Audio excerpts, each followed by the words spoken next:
А еще она все это время было радио вычищено, что ли? Ё-моё.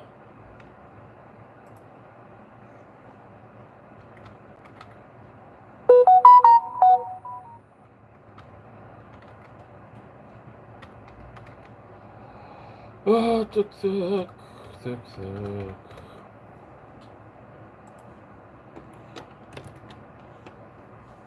Добрый день, здравствуйте. Сейчас я надену наушники для...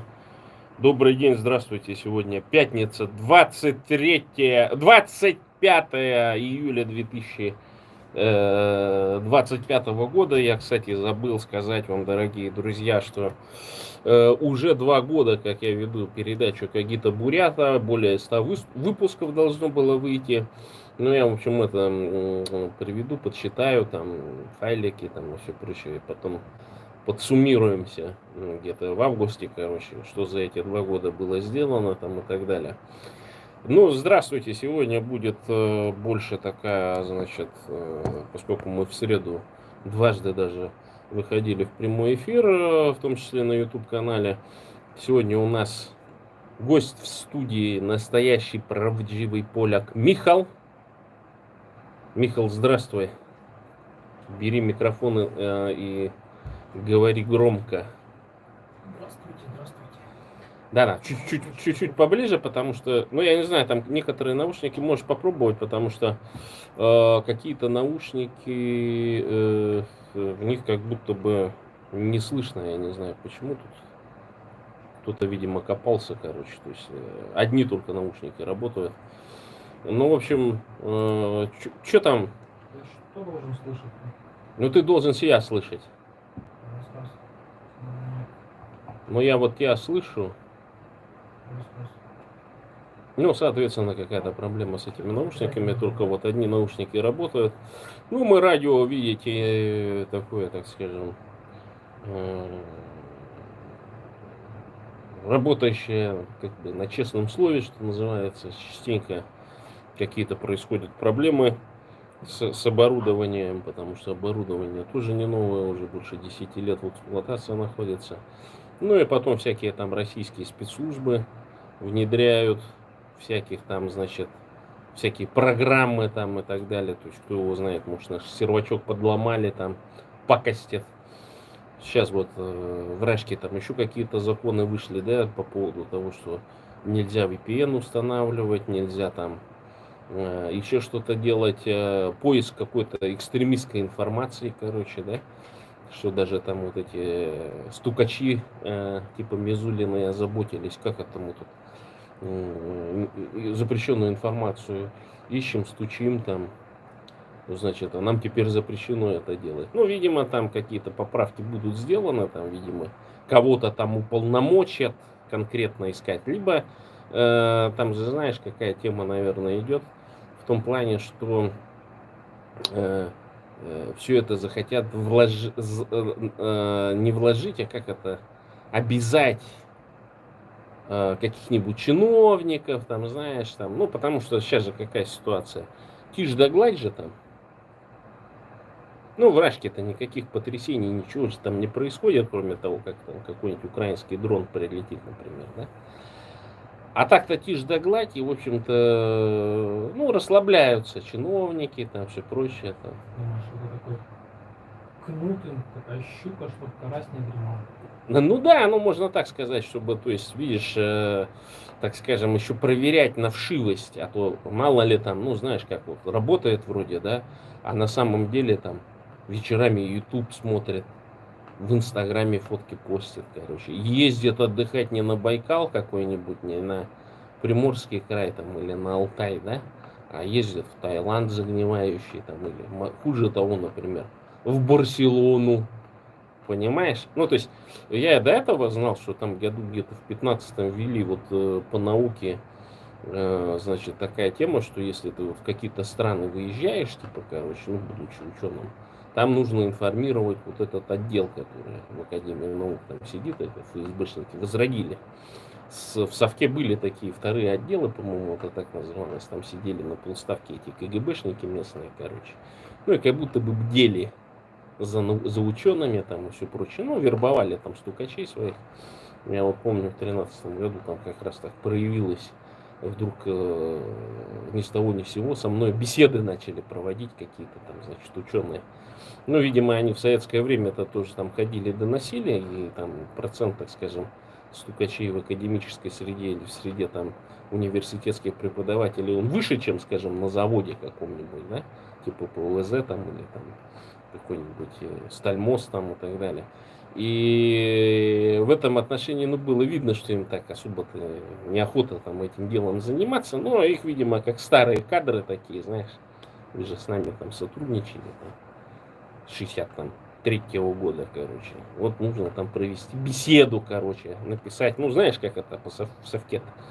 Они же там все вот эти отчеты пишут, там, и 5-10, короче.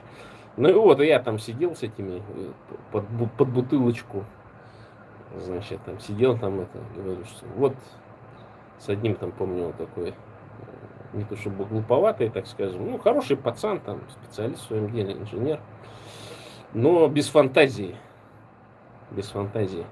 А я ему говорю, ты вот видишь установку, ну и показываю ему установку у нас в этом стоит, в лаборатории. Ну, а мы там, он поляну накрыл там и так далее. Ну, там вроде еще один был, короче, наш этот сотрудник лаборатории. Но он что-то вдруг, хотя он любит выпивать, но вдруг в данный момент он что-то раз и смылся. Я думаю, что убежал? Ну ладно, думаю, нам больше достанется, короче. Ну и когда там уже 3-5 стакан опрокинули, я ему говорю, видишь установку? Он говорит, вижу. Я говорю, на такой установке можно, изменив настройки, термоядерную бомбу сделать. У него аж лицо вытянулось. Я говорю, да, нет. Нужен только обогащенный уран. Ну и, в общем, короче, это... А говорю, вот это вот все это. Ну, как я тогда лучше в этом деле разбирался, там, говорю, а вот эти катоды, антикатоды, там, туда-сюда, там, можно накачать, там, получить нейтронный выход, говорю, там, значит, облучить, это, взорвется, короче, там, дыра будет вместо него. Ну, в общем, сидел с открытым ртом там и так далее. Ну, в общем, я частенько такие трюки там повторял. Ну, это мне просто так как бы весело было там.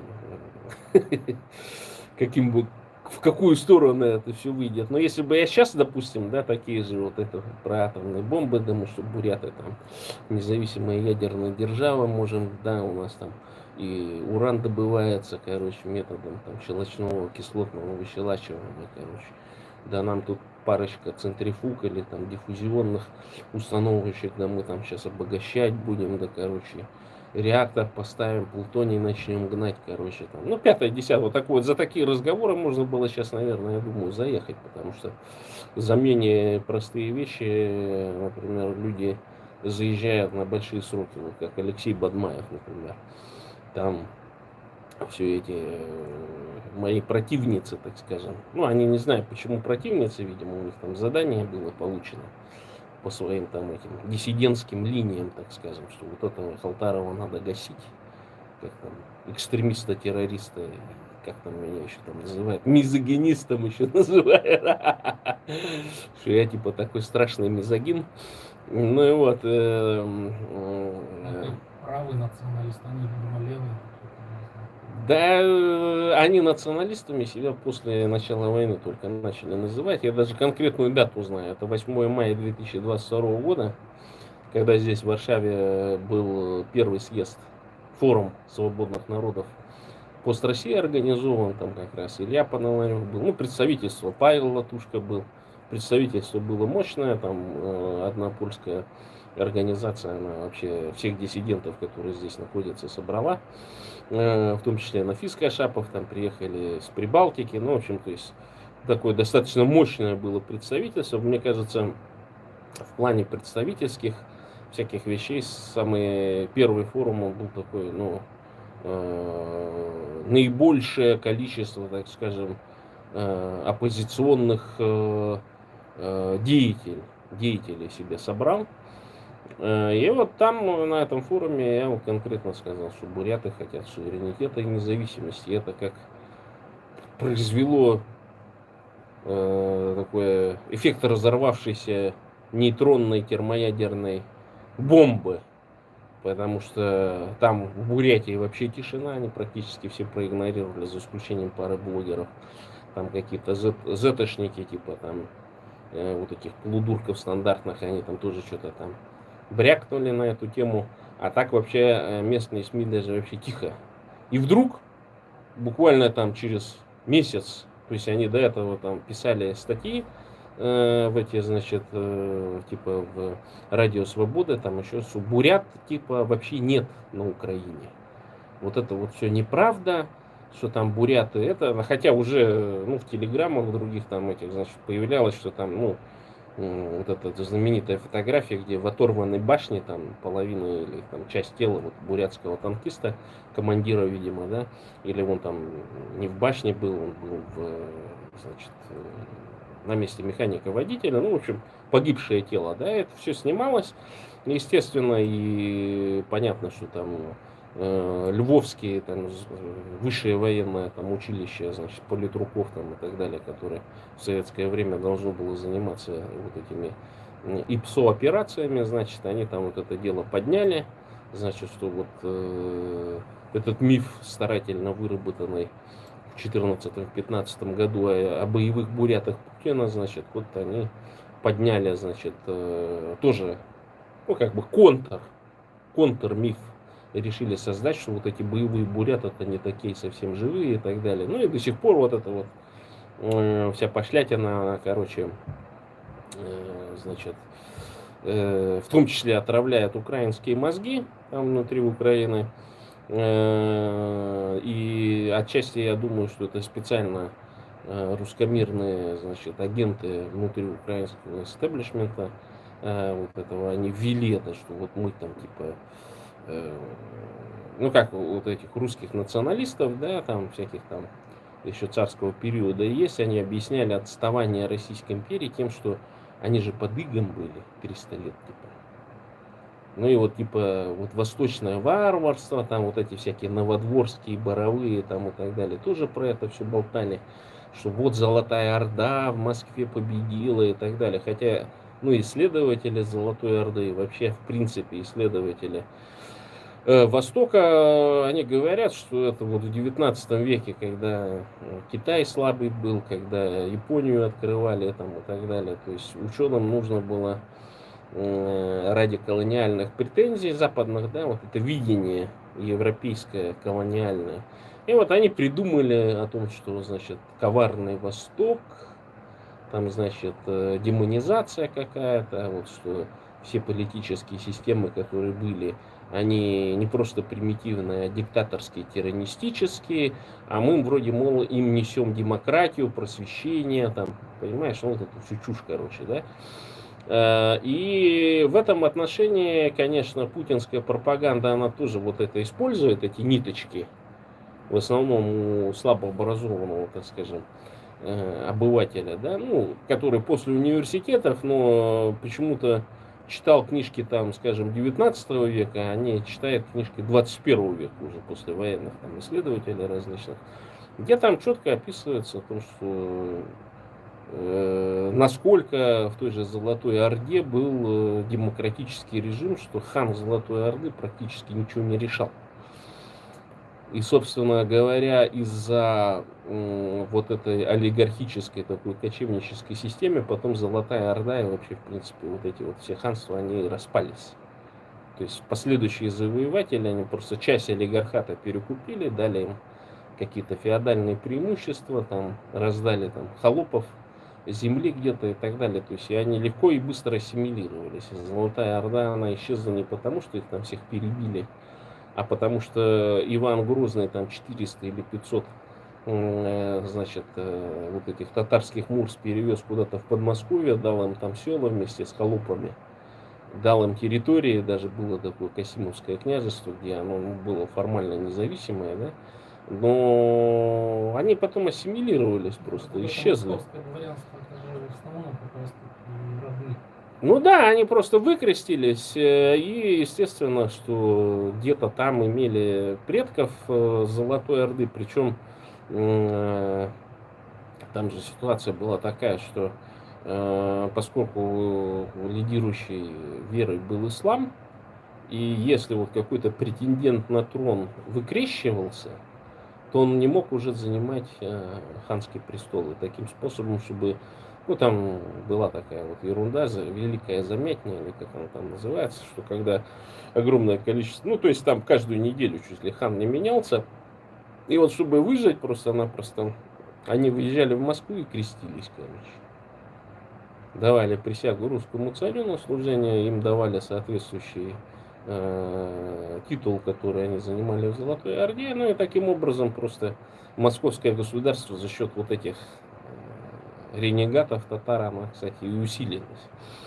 И это было удобно, это, по-моему, Ключевским даже вот это была концепция разработана о том, что вот отставание от европейских там государств, там, вот они оправдывали это свое жуткое крепостное право, которое, ну, по свидетельствам современников, было гораздо в десятки раз жестче, нежели чем то рабство, которое рисовалось на юге Соединенных Штатов, например, да. И в этом отношении, конечно, это вот эта вот вся отравленная, так скажем, вот эта вся русская интеллигенция, новодворская. Ну, она умная баба была, но вот в данном контексте была, конечно, укушена. И вот они все, вот, Московия, Золотая Орда, там и так далее. Хотя, что проще сказать, что это русская традиция. Ну, русская традиция, то, что вот у них сейчас есть власть путинская, диктаторская, не из-за того, что там какое-то влияние Золотой Орды там и так далее. Это вот, собственно, ну, такую концепцию власти русские понимают. Хорошо, русская традиция, а что подразумевать под русскостью, когда возникла вот эта русскость, истоки, что это? Ну, как все национальности, она возникла в 19 веке. Ну, когда пошел культуркамф, объединение Германии, значит, вот немцы для того, чтобы создать, ну, там же они делились по этим княжествам, по всяким, да, представляешь, 200 княжеств, короче, они вот жили этими маленькими сообществами, ну, и до сих пор, говорят, живут. Но для того, чтобы построить вот, что мы немцы, типа, германцы там, да, граждане там Первого рейха или как там, вот они придумали такую концепцию культуркамф. И там все были и художники, и писатели, и, значит, там, артисты, там вся масса, интеллигенция, вот эти вот поэты там, ну вся вот эта вот мразота, так скажем.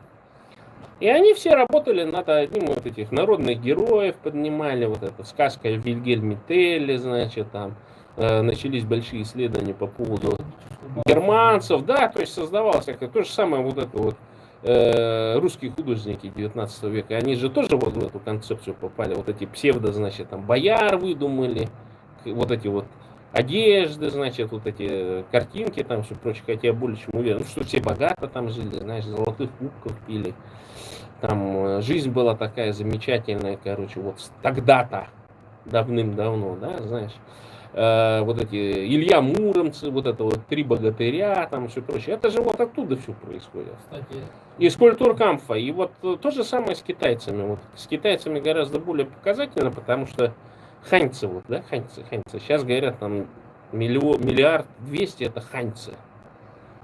Хотя вот любого китайца взять, допустим, в середине 19 века, его бы спросили, кто ты есть, он, скорее всего, назвал бы свой просто род, племя какое-то, вот, локальное. Ну, может быть, там потомки Конфуция и так далее бы назвали, что мы потомками Конфуция являемся. А вот эта концепция ханьцы, она возникла среди интеллектуалов китайских, которые начитывались вот этой европейской литературой философской. А кто мы, собственно, есть, да? И чтобы отличаться от цинцев, от маньчжуров непосредственно, они вот эту штуку, концепцию ханьского выдумали. это Они... некоторое развитие нациогенеза получается. То есть после там, конца 17 века, уже после вот этого началось такое ветвление, как бы, да, то есть самоопределение кого-то или самопридумывание, кто мы есть и чем мы отличаемся от других. Ну, естественно, ну, это же ведь, ну, там можно, допустим, с марксистских каких-то позиций подходить, что это вроде как капитал. Накопили капитальчика, понимаешь, и чтобы обеспечить сохранность этого капитала, нужно было, чтобы вот эта челядь вся, да, вот это, ну, когда феодальная структура общества начала разрушаться, когда деградировали вот эти феодальные, значит, семейства огромные, да, и, ну, как бы вот это третье сословие вышло наперед, и нужно было вот, собственно, создавать. Отчасти это связано еще с французской, Великой Французской революцией, они же там тоже хотели унифицировать, что мы все французы, да. То есть раньше они же были подданные там вот этого Людовика, да, династии, а теперь кто они? Они граждане республики стали, понимаешь? Это подтолкнуло, в том числе, французская революция, вот это появление именно не граждан, а именно национальных. То есть национальности, что вот обособились национальные границы и так далее. Я более чем уверен, что еще в 20-е, 30-е годы где-то в Совке они, вот те же русские, например, они там делились на рязанских, смоленских, тверских, там, еще каких-нибудь там и так далее, да, то есть в этом отношении единства не было. А вот при Сталине, когда там действительно начался такой процесс нациестроительства, и там, кстати, я не помню, в каких-то воспоминаниях это было точно указано о том, что вот это в начале 30-х годов произошло. То есть, если раньше там, значит, наоборот поощрялось, значит, взаимодействие или там признание того, что вот какие-то, ну, западные ученые, там все прочее, вдруг в какой-то момент они под, видимо, ощущением того, что вот такая-то рыхлая масса, так скажем, не сможет национальную границу защищать, да, вот эти советские, они приступили к такому гибридному, так скажем, делу созданию русской нации, вот это вот все. Таблицы Менделеева там появились, значит, великие русские ученые, вот этот миф о Ломоносове, миф о Александре Невском, что они там победили там шведов, немцев там и так далее, да. Хотя это были какие-то локальные, даже чуть ли не кулачные бои, судя по археологическим данным, а некоторые вот этого, на Чудском озере там побоище якобы там, да, что какие-то тысячные жертвы и так далее, там вообще ничего, археологических данных никаких не обнаружено фактически.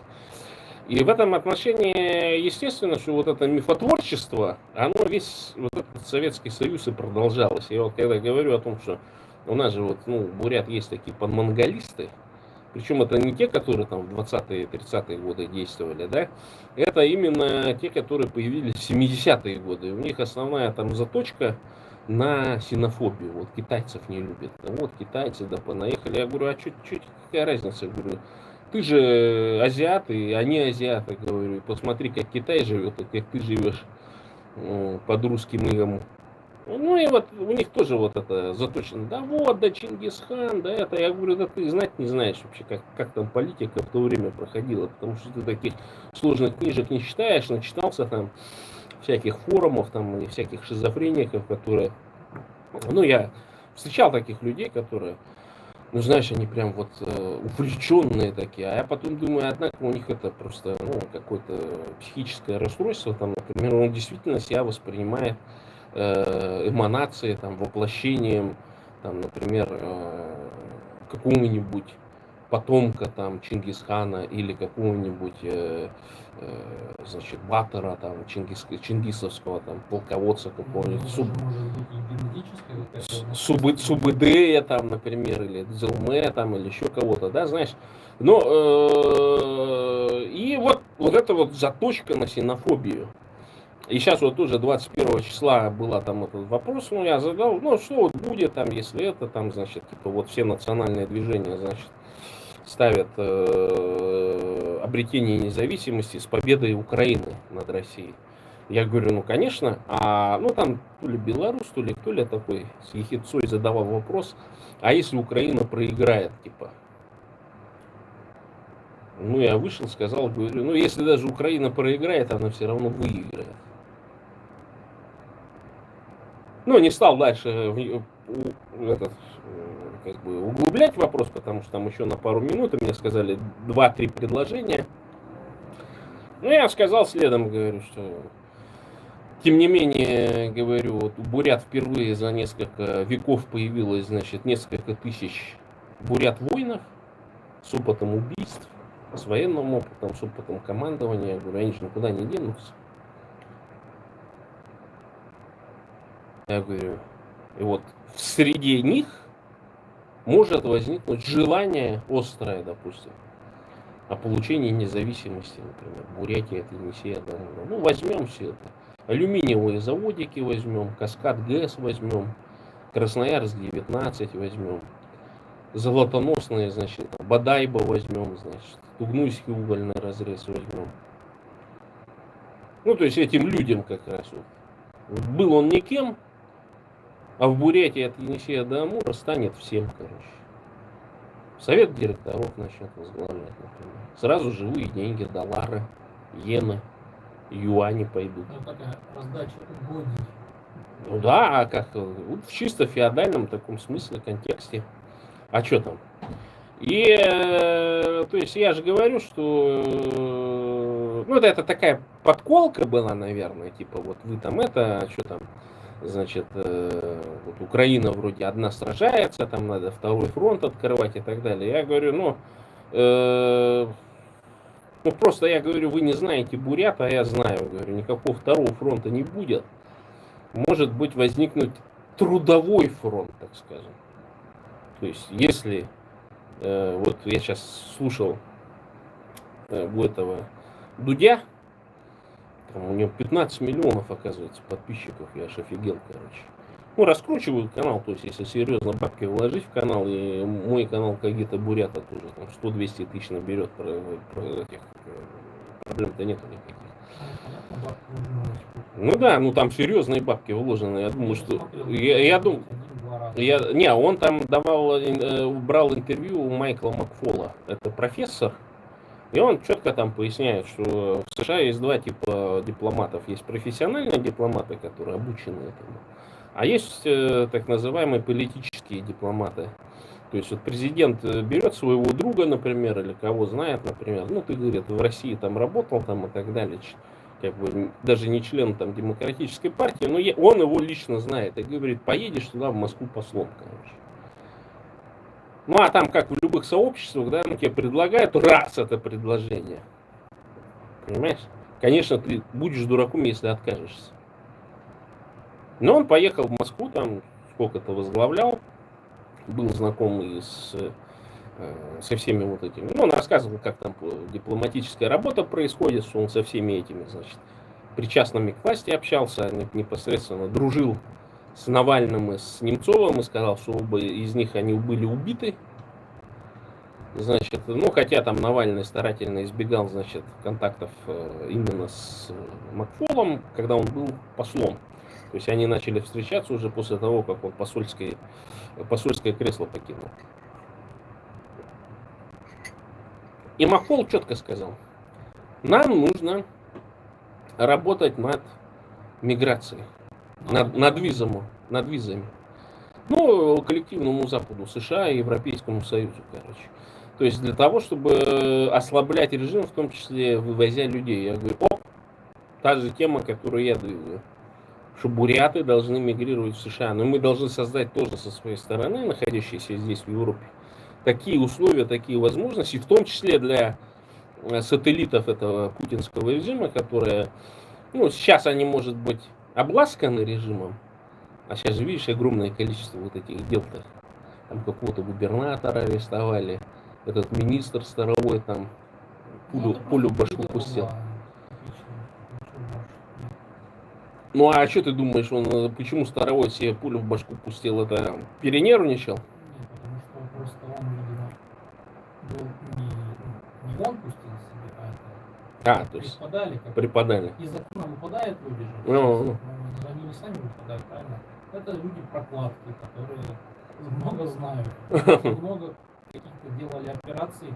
Попросили люди, стоящие выше. Там, ну, ты знаешь, лет 5 назад, короче, я помню, арестовали какого-то такого жирника, ну, я их так называю, он под 2 метра ростом такой, ну, знаешь, пузатый, как этот, ну, такой, широкий такой вообще, как медный таз такой огромный.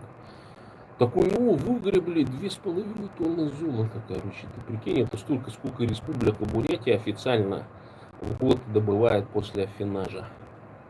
Ты представляешь, у одного такого в домике хранилось, и там какое-то невероятное количество валюты, там в евро, в долларах там и так далее. Даже рублей, по-моему, не было. Я еще офигел, нифига себе, и там вывозят, вытаскивают эти вот, значит, слитки золота сбербанковские по 100 килограммов, короче. Я вообще офигел. Ну, то есть, это какой-то даже не замминистра, это какой-то вот вообще, то есть, сейчас бы он, наверное, где-нибудь бы утонул, там, да, на охоте бы его, может, застрелили, там, ну, что-нибудь такое бы произошло, да? Да, я думаю. Ну, то есть, это называется пустить концы в воду, короче, да? Просто, видимо, раньше денег хватало, в принципе, всем, Ага, а теперь уже как-то база денежная немножко поджалась. так. Там для основной, скажем, правящей элиты Мгм. хватает, а уже те, кто там поменьше объедки подбирает, ну, такие как бы условные объедки, да, там в миллионах долларов измеряемые, там уже совсем не так стало жирно, и ребята начали немножко делить, потому что, может, вот тебе слишком было тут многовато, что-то ты тут ношу не по себе взял, тут там не по масти рангуешь и так далее. Ну. Просто передел собственности. У меня такое мнение. Ну, то есть, а вообще как, в принципе, вот я знаю, что ты экономист, как ты оцениваешь вообще положение сейчас? Вот есть ли какие-то контакты там неформально, может быть, читаешь «Экономика в России», там журнал какой-нибудь, что там ожидать-то от вот этих всех вещей? Будет ли, как в Совке, там, помнишь, было такое время в Совковское, там, где они дали там сутки или двое поменять 50 и 100 рублей, короче. Да, По типу такого, что старые денежки надо поменять, а они потом действовать не будут. да, причем А потом лимит на обмен. вообще вклады все арестовали, короче. Вот Сергей у нас Власенко есть, копил, говорит, на дом под Киевом, короче. И у него 15 тысяч советских рублей сгорело. Ну, а у моего родственника сгорело аж 30. То есть они тоже копили для того, чтобы там то ли кооперативную квартиру, то ли на пенсию, там, ну что-то типа такого, да? Проблема этих советских вкладов глобальная.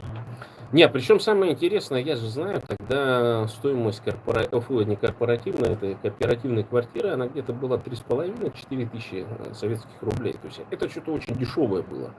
То есть на эти 30 тысяч рублей он бы мог купить там, ну скажем, 2 трехкомнатные квартиры, 2 двухкомнатные, да, и еще там пяток однокомнатных где-то квартир. То есть причем, ну, кооперативных квартир ты мог хоть сколько угодно иметь. И по итогу вот так это, ну, то есть, а никто не видел смысла в вот этой покупке собственности какой-то. То есть сейчас тоже, зато, ну, как бы вот такая ситуация произошла. То есть вот сейчас в той же Бурятии, в Улан-Удэ, там трехкомнатная квартира стоит какие-то там 15 миллионов рублей, короче. Я говорю, да вы чё? И покупают их. Покупают, самое главное. Но отчасти это возникло из-за того, что пошли вот эти выплаты всякие за ранения, за все прочее, короче. Это как жирный такой бонус. А некоторые уже, видишь, ну, вот наше поколение, так скажем, оно уже от одной ипотеки избавилось и, допустим, хочет приобрести квартиру шире, больше, короче. Ну, я там помню, вот я был, у ребят у многих там, знаешь, были такие вот эти, типа, не однокомнатные, а их так называли квартира-студия, короче. Они довольно большие, 50 квадратов, но это фактически однокомнатная хата, короче. С балконом, допустим. А бывали такие, я вообще был в такой хате, короче, она как-то типа по коридорному типу, что ли, был какой-то дом построен, такой длинный страшный коридор. И, значит, такие квартиры просто как этот, ну, как в общаге, короче, тупо. И понятно, что если ты какие-то капиталы приобрел, да, у тебя есть возможность уже, ну, расшириться, скажем, трехкомнатную, да, дети там подросли еще. Плюс, значит, вот эти выплаты путинские за детей, короче, они же тоже побольше стали. Ну и вот, и некоторые, вот, кто успевает от одной ипотеки избавиться, значит, они вкладываются во вторую ипотеку, продают то жилье, либо начинают его сдавать. Ну, в общем, на какие-то такие всякие вещи, пертурбации идут. И поэтому, естественно, что, вот, допустим, ну, залезла семья такая, вот такие условия, да? Допустим, вторая ипотека. Ну, вот ты говорил, спрашивал. И чувачка с работы увольняют. Ну, конечно, куда ему идти? Ну, контракт идет. В случае, если он там забушлатится, погибнет, выплата будет. Ожидаю ли я там, не знаю, каких-то Ну, катастроф или вообще, как я вижу это. Мне кажется, идет потихоньку скатывание такое в депрессию, какую-то в рецессию, но катастрофы никакой не будет. Будет угу. постепенная, очень долгая деградация какая-то. Но опять люди начнут Изменение. картошку сажать на огородах, да, там вот эти... Знаешь, они не переставали многие. Не-не-не-не-не, ты что, вот я, откровенно говоря, там же, знаешь, вот это хорошо, если еще с советского времени, там, допустим, вот по Улан-Удэ осталась система, допустим, водообеспечения.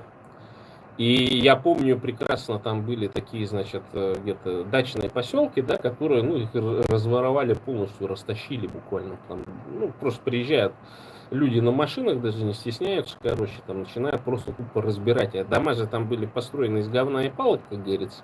И это все куда идет? Топится. То есть люди просто с соседних сел каких-то приезжают туда на заброшенные дома, хотя они, может быть, раз в год посещают со своими владельцами.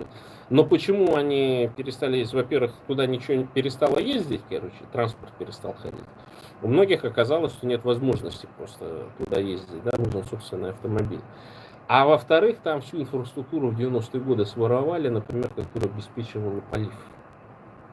И вот у нас там есть поселок, где у меня дача, и там вот эту систему полива уничтожили, там какие-то аферы были, и они, значит, с какого-то перепугу решили, значит, в самом поселке, где вот они там находятся, значит, типа артезианскую скважину пробурить. По итогу это оказалось не артезианская скважина, и то количество воды, которое эта скважина дает, ну, очень минимальное. То есть это какая-то простецкая скважина, там не на 100, не на 200 метров. Ну и там была афера, там кого-то там засудили даже за то, что она вроде подписала акт этот приема передачи, короче, и там должны были на 250 метров пробурить, чтобы там нормальный поток был, ну, большое количество воды, чтобы, во-первых, обеспечить их всех. А до этого был забор в ручье. И какая-то мразь, короче, написала там министерству, что мы незаконно, значит, вот забираем эту воду в ручье, там приехал это, оштрафовали их там, что-то в этом роде, и опечатали эту насосную станцию, короче. При этом оказалось, что где-то порядка 60 или 70 вот таких дачных поселков есть, и они практически все забирают воду в соседнем каком-то ручье или озере там, или еще где-то для полива. И вот если полива нет у тебя, вот ты вообще, в принципе, никакую приличную культуру, кроме, ну, например, ржи и пшеницы, не вырастешь. Да, и естественно, что оказывается такая ситуация, если полива нету, то, соответственно, нету никаких возможностей что-то выращивать. Ну, ты имеешь в виду полив каких-то огромных площадей или присадовых, там, дачных и прочих? Ну да, но в основном же люди это выращивали где-то у кого-то родственники на селе там жили там и так далее, либо вот на приусадебных хозяйствах. И я вот заметил, что где-то с Там 10... же обычно у каждого своя скважина. Не, ну это если еще в советское время повезло там что-то поставить, короче. А не каждый себе может позволить пробурить скважину такую обыкновенную для питьевой. Скважина стоила 1050. Ну да, там стоило, значит, в зависимости от того, где залегает этот водоносный грунт, короче, 1500, я помню, стоило метр. Потом это поднялось до 3, а сейчас что-то, чтобы скважину на 20 метров пробурить, по-моему, 200 тысяч у нас надо заплатить. Поправьте там в комментариях, сколько сейчас это стоит. Но ситуация такая, что видишь, вот эти маленькие, коротенькие вот эти скважины, да, они, вот этот слой, который там водоносный есть, они его быстро исчерпывают. То есть вот я помню сосед, значит, он тоже пробурил, а потом, чтобы полить, он 2 или 3 дня эту воду собирал. Просто настолько вот, она у него поначалу 2 или 3 года хорошо работала, короче, эта скважина. Скважина, она под домом у него оказалась. Ну, потому что они так построили. Сначала пробурили скважину, сверху дом поставили и так далее. То есть перебуривать там или еще что-то там, прочищать эту водоносный слой там и так далее. А почему прекратилось? Да потому что все раньше поливали с огорода, там вода вот так стекала где-то в этот водоносный слой, напитывала. А сейчас все не поливают, и в итоге, ну, у него какие-то проблемы с водой там были. Ну ладно, не об этом речь. Речь о том, что где-то начиная с 2010 года, вот, собственно, выращивать какие-то овощи там и так далее, это, ну, не то чтобы невыгодно стало, то есть там рассада подорожала, я вот помню, короче, семена стали Да, хреновые по сути, абсолютно. невыгодно просто. Да, и вот это стало невыгодно, и все покупали. Да. А теперь снова такая ситуация возвращается, но уже вот этой совковской этой инфраструктуры везде-то нет. Она везде разворована, либо раздряхлелась, короче. Если там, где вот эта труба металлическая сохранилась, так ее скоро порежут, короче, продадут в качестве металлолома. То есть тут ситуация такая, что в те же 90-е годы там у людей как бы мобилизационного резерва было больше. То есть хреново жили и продолжали так, ну, хреново как бы жить, да. А сейчас-то люди-то уже привыкли к другому качеству жизни, например. Вот те же москвичи, например. Ну, знаешь, привыкается, вот говорят, что к хорошему быстро привыкается, я скажу, привыкается быстро ко всему, и к Ага. плохому, и к хорошему. Ничего, годик другой, и прекрасный возврат к натуральному Это хозяйству обеспечен. как он соевое латте, или как оно там называется, короче. Ну, какая-то вот это описание вот этой русской миграции, короче, где они там постоянно пишут о том, что а вот в Москве-то было какое-то там соевое латте там или еще какое-то, ну, какой-то. Марципаны на серебряном подносе. Да, какая-то вот такая была, а вот здесь вот в Европе да не такое, да вкус не тот, да кофе они тут не умеют варить, да пятое, десятое.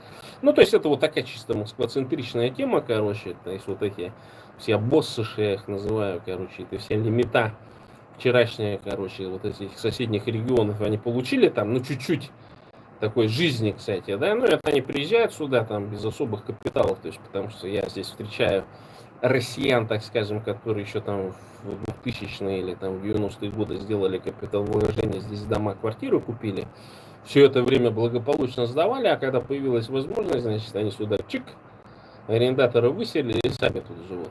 И они, кстати, не очень сильно-то и отсвечивают, короче. То есть они нигде там на политических митингах их не встретишь.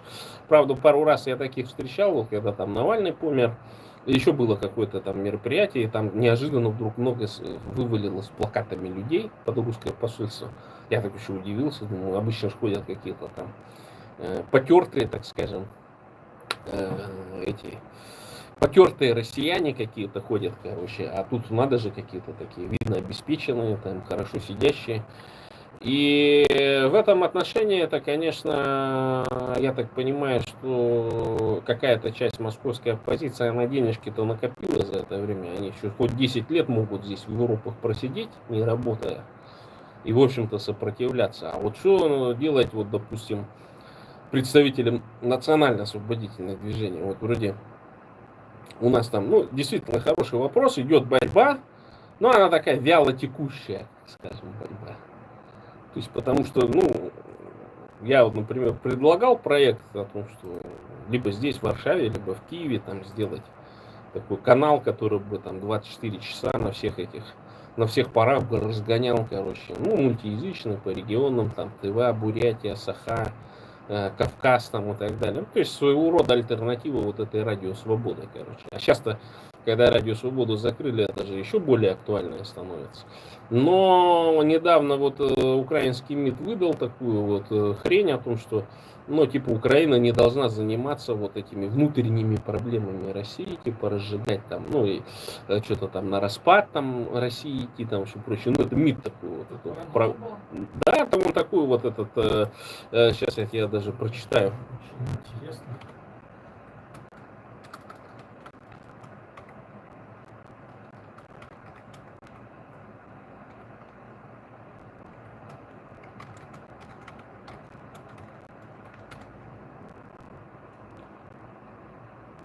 Так.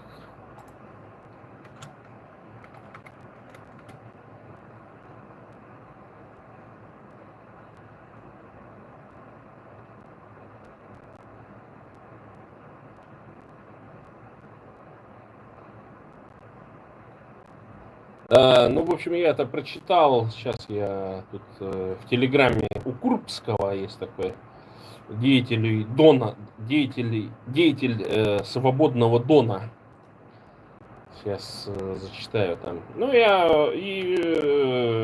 то есть, короче, хитрость в чем заключается? В том, что все вот организации, которые более-менее, да, сейчас вот я сейчас, подождите. Так, вот он здесь с этой с презентации.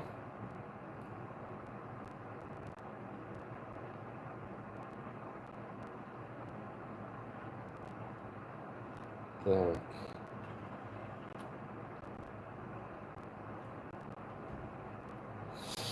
Так.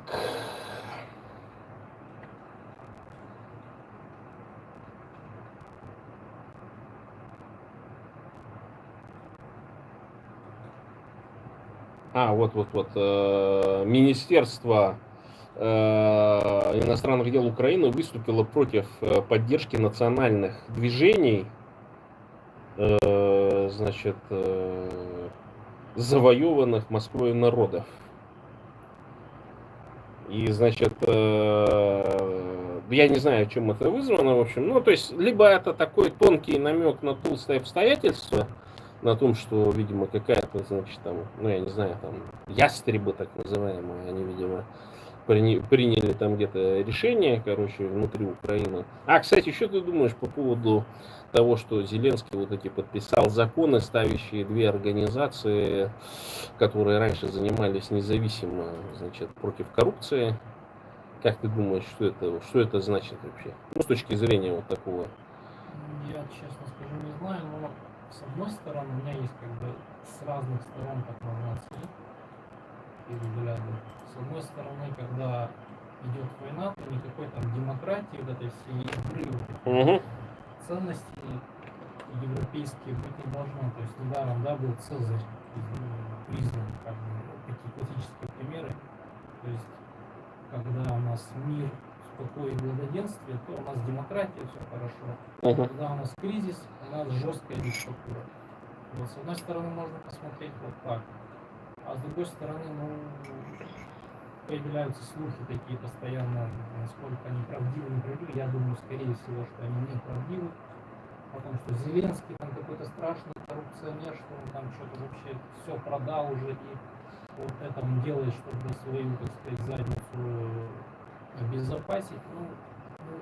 Право, наверное, есть на такое мнение, но мне кажется, оно маловероятно, что такая позиция, такая вероятность, что Зеленский делает это чисто в своих интересах. Не, ну может быть там другая ситуация возникла. Дело в том, что в свое время, я вот помню, там же эпопея с беженцами была, да, то есть и сейчас, например, Швейцария в этом году, еще какие-то ряд государств приняли постановление о том, что они отказывают в статусе беженца тем, которые вот с неоккупированных, так скажем, территорий или с территорий, которые менее, ну, всего страдают, например, это Западная Украина где-то, даже Киев туда не входят, по-моему. То есть беженцам дают это вот эти все оккупированные территории, те, которые под оккупацией временной находились. То есть вот конкретно даже до поселка там список есть, да, куда вот русские войска заходили, там кошмарили. То есть я более чем уверен, что каким-то беженцам из Бучи там предоставят этот статус там, и так далее. Ну, потому что я не знаю, с чем это связано, но, видимо, это с внутренними позициями. Там, как всегда, есть вот эти всякие говноеды и в Германии, и в той же Швейцарии они там ходят, а вот почему у этих статус есть, а у этих нет. Там, знаешь, ну, давят на эти демократические институты, хотя я бы всем давал, кто с Украины, на самом деле, статус беженца, потому что разницы нет никакой. Это как бы вот эти беженцы, они, получается, тыл. То есть Европа это тыл Украины такой, да, и эти беженцы, ну, я думаю, что они там не проедают, не прогуливают те вот эти скромные финансы, которые выделяет, допустим, та же Германия по типу Бюргергельда. Какая-то часть этих ресурсов поступает там в их семьи внутри Украины. То есть это на самом деле серьезная поддержка, да. Я встречал таких беженцев, которые выехали именно по экономическим причинам, потому что есть нечего. Ну, то есть никакой социалки в Украине это толком, ну, относительно европейской социалки, можно сказать, что ее нет. И поэтому, естественно, что я говорю, так не сидите, вывозите всех, если вам есть нечего. Ну, то есть банально просто 21 век, и люди голодали. Даже они не попали под это, но они голодали вследствие того, что война началась. И резко же там произошел спад всякой активности, деятельности там, и так далее. Поэтому тут я думаю, что и рука Москвы тоже предложена, потому что гибридная война, они там постоянно вот эту тему разгоняют по поводу того, что, значит, особенно вот там в Германии это чувствуется, когда вот этих по 20, по 30 лет, которые русские сидели там, значит, на Бюргергельде, да, в Германии, и вдруг начали снимать, еще когда сирийский кризис наступил, там такая вонь пошла, я помню, что это, ну, мы сидим там, мы там белые, там, представители какой-то высокой культуры, типа, ну, типа вот такой ерунды, короче. А вот эти сирийцы едут, я говорю, ну, практически каждый сириец, кто в Германию едет, он, его интервью берут, он на английском хорошо говорит. А вы что сидите? Вы даже немецкий за 30 лет не успели выучить, да? Ну, такая система была дурацкая в Германии. Сейчас они ее хотят пересмотреть.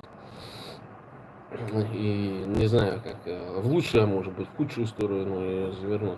Но тем не менее, я так считаю, что вот эти организации, они же были для того, чтобы контролировать, как бы, ну, то есть со стороны Украины мы даем сигнал европейцам, что мы будем коррупционеров выявлять, судить там и так далее. Я более чем уверен, что европейские страны просто они получили вот эту всю информацию о тех чиновниках, о тех всяких прокладках, там, скажем, да, которые вот на войне, так скажем, наживались. И наживаются. И это такой сигнал просто со стороны администрации Зеленского о том, что будьте спокойны, вы являетесь одним из столпов украинской государственности, и вот мы, раз такое дело проводим, то, соответственно, мы даем вам сигнал о том, что вы останетесь при своем, в любом случае.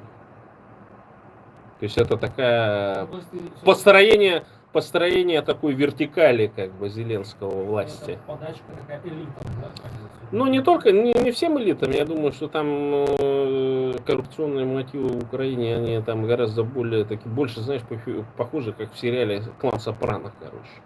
То есть есть вот лидер, там вот эти ребята суетятся, бегают, чем больше суетишься, тем больше имеешь, но ты все равно должен заносить там главному, да, который обеспечивает там сохранность, единство, значит, их организации там и все прочее. То есть это скорее как вот мафиозная такая система, да.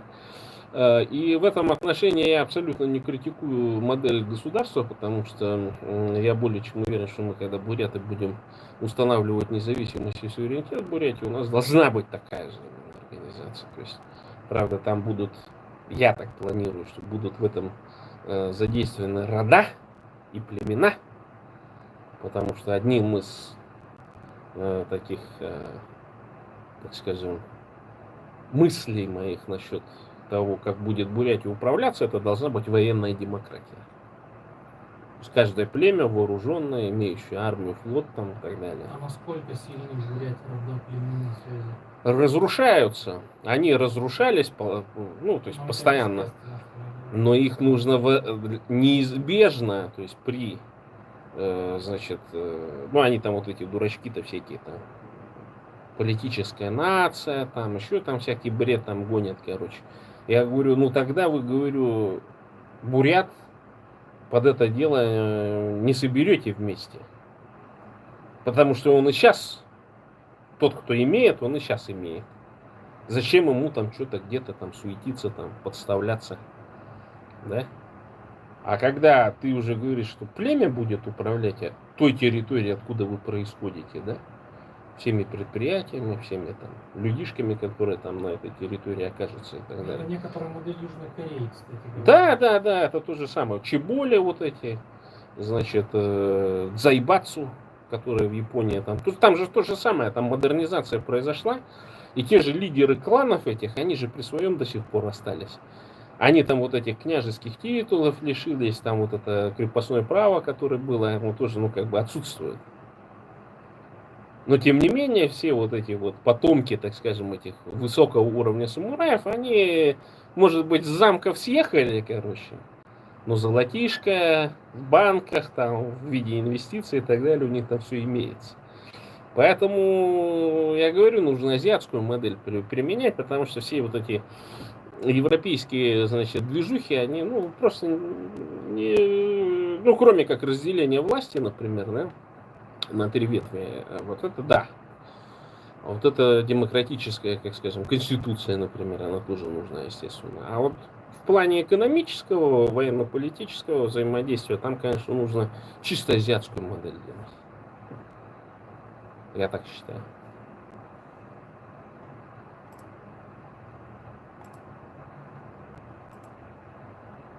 Так. Ну что, мы в эфире 55 минут. Сейчас я посмотрю, там 14 человек нас смотрят. О, тыквенная латте, господи. Да, Ренчин, приветствую. Так, ну что-то тут, видимо, какие-то боты там. Какой-то бот тут. Почему бота не забанили? Так. Сейчас мы бота забаним. Так, со звуком, говорят, плохо. Ну, со звуком не знаю.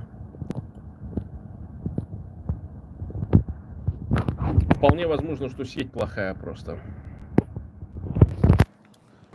Ладно, дорогие друзья. Что-нибудь хочешь в конце эфира сказать? Да нет, даже не знаю. Ну ладно, давайте тогда попрощаемся с нашими аудиослушателями. Всем большое спасибо за внимание. Следом будет... Так, сейчас я не вижу, что у нас должна была быть передача радио Материнка, по-моему, если я не ошибаюсь. Так что слушайте внимательно на волнах Ами Радио. Всем пока и до новых встреч. Встретимся через неделю. Так. Сейчас запускаю.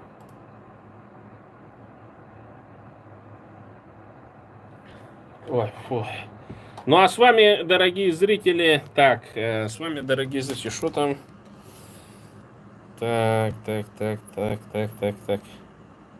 Ну там в Бурятии там была какая-то ерунда, там какой-то этот оббуханный, короче, гегемон. Ты не видел этот ролик, нет? Ну, ты, наверное, с Бурятии это особо не следишь. А там, короче, провокации какие-то со стороны русских происходят. Ну, русскоязычных, так скажем. И там вот какой-то прям идет, ну, до девок каких-то докопался, их там в национализме начал обвинять, еще в чем-то. Ну и прямо открытым текстом говорит: да вы же, буряты, ничего не имели, звать вас никак, и никто вы были до прихода русских, короче. Я видел... Видал такой ролик? Про какую-то кафешку или что-то такое, или шаурмячную. Ну, шаурмячную, ну. Вот, что-то я кусочек от этого видел, но... Не, это было давно, ну там какие-то, значит, буряты там. Но это ничего удивительного нету, то есть сейчас же просто буряты понесли потери большие, ну, в виде мужского населения, а потом мне кто-то говорил, что на улицах бурят вообще нет мужиков. Куда-то вдруг сдуло, пропали. То есть или действительно их всех мобилизовали, они где-то там, либо они просто, ну, разбежались, короче, то есть... На улице, говорят, идешь, если раньше, ну, многолюдно было, какие-то мужички слонялись, ходили, короче, их сейчас нету вообще. И естественно, что вот эта колониальная шовинистическая вонюшки, короче, да, они всегда были, то есть они просто это при себе держали, потому что, ну, можно было просто отхватить там за гнилой базар. А сейчас, ты видишь, людей нету. Так, сейчас, почему...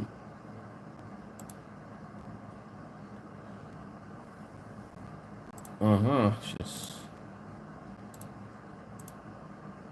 Так, людей-то сейчас нету, короче, и вот и получается, что там начинает докапываться. А они могли просто идти по-бурятски говорить между собой, короче, там что-то. И этот, видимо, либо бухой, либо под воздействием наркотиков, короче, а что это, мол, вы говорите на бурятском языке? Я помню, такое было в начале 90-х, когда, значит, буряты из сел начали приезжать жить в Улан-Удэ, короче, меня это все время поражало, что вот эти буряты, ну, говорят на бурятском языке, но меня поражало, что на вот эти пресловутые замечания от этих они просто молчат, ничего не отвечают, короче. Хотя реакция должна, ну, нормальная последовать. И я помню, там какая-то бабка сидела на какую-то вот, ну, скажем так, головарку какую-то там пыталась орать там и так далее. Почему-то она в общественном транспорте на бурятском говорит. Ну, я подошел к этой бабке, нависнул над ней и сказал, я говорю, а что вы, говорю, нам запрещаете говорить на собственном языке или что? Говорю, она же не с вами говорит на бурятском языке, а разговаривает по телефону, вам говорю, что не нравится бурят или бурятский язык. Ну и бабка тут же съехала там и так далее, потому что, ну, нашелся защитник, понимаешь, то есть она, видимо, ощутила себя слабой русской женщиной или не русской женщиной, ну, то есть по виду-то она не была русской, ну, какая-то вот местная жительница верхнеудинская, так скажем.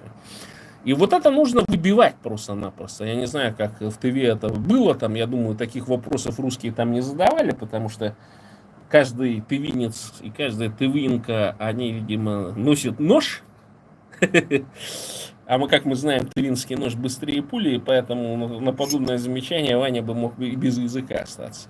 Ну вот буряты хавают, и вы поймите, вы вот это вот все хаваете, а потом это обернется тем, что вас с работы будут увольнять, вас не будут на работу брать, короче, потому что, ну, сидит какой-то Ванюшка, калека, например, да, и будут на работу калеку-Ванюшку брать, а не калеку-бурята, какого-нибудь Алдарика или Баирку, например, да. И поэтому вот так и будет, то есть начнется снова та система сегрегации, которая была в советское время. Еще введут прописку,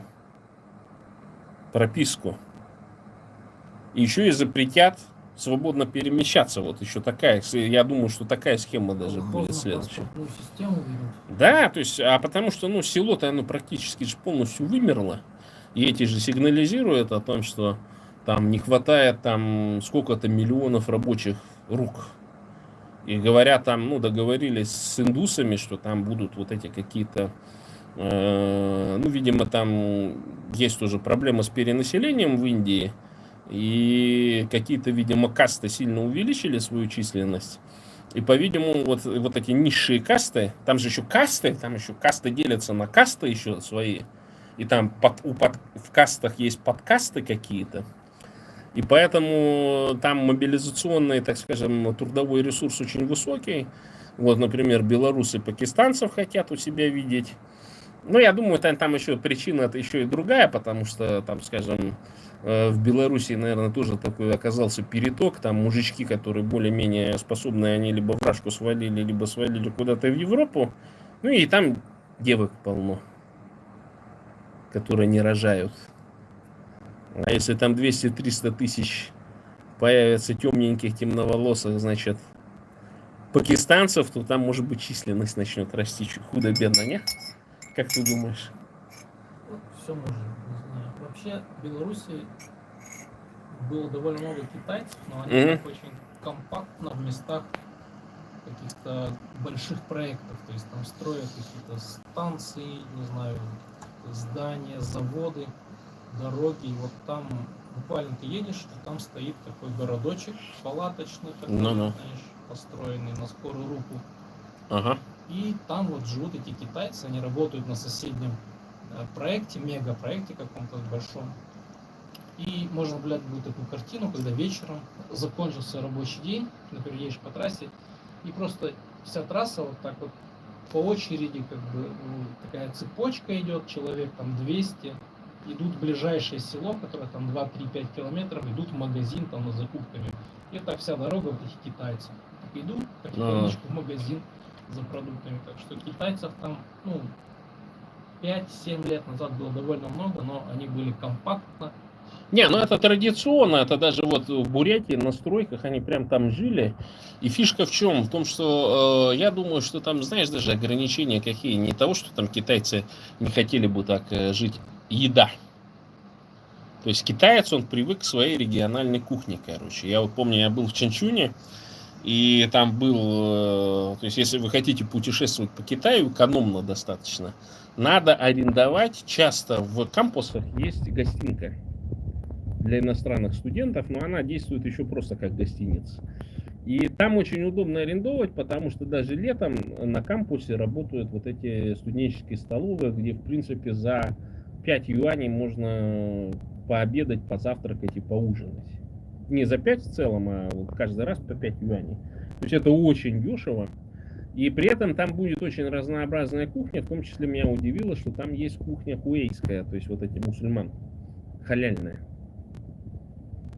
То есть в этих вот, и там заходишь, там интересно, там такие 10 там, или 15 этих, и там в каждом таком отделении работает по 3 человека, короче, и они вот региональные разные кухни представляют, короче. Там даже корейская была, ну, на севере Китая. Поэтому сейчас надо вот эти вот, я-то считаю, бурятам надо именно по образовательным проектам, то есть сейчас, вот как Степан Владимирович Калмыков в свое время говорил, и он не понял, что именно из-за этого его убрали, о том, что Бурятия, он говорил, должна стать воротами Китая, короче, да, то есть открыться Китаю. Но они неправильно вот эту московскую политику взаимодействия с Китаями, то есть ворота-то закрыты должны быть, понимаешь? А он это брякнул публично, ну, и, мне кажется, из-за этого-то его и убрали с ректора, потому что очень хорошие связи были с северокитайскими вузами, достаточно большое количество выпускников БГУ, оно ехало, училось туда, в Северный Китай. Ну и представляешь, ты приезжаешь, там тебе сразу там 5-6 тысяч стипендию дают, да, потом предлагают еще остаться в аспирантуру, короче. И многие буряты, вот, значит, бурятоговорящие, они там блестяще выучивают письменный и устный китайский язык. У меня такой один знакомый есть, он там у нас в аспирантуре учился.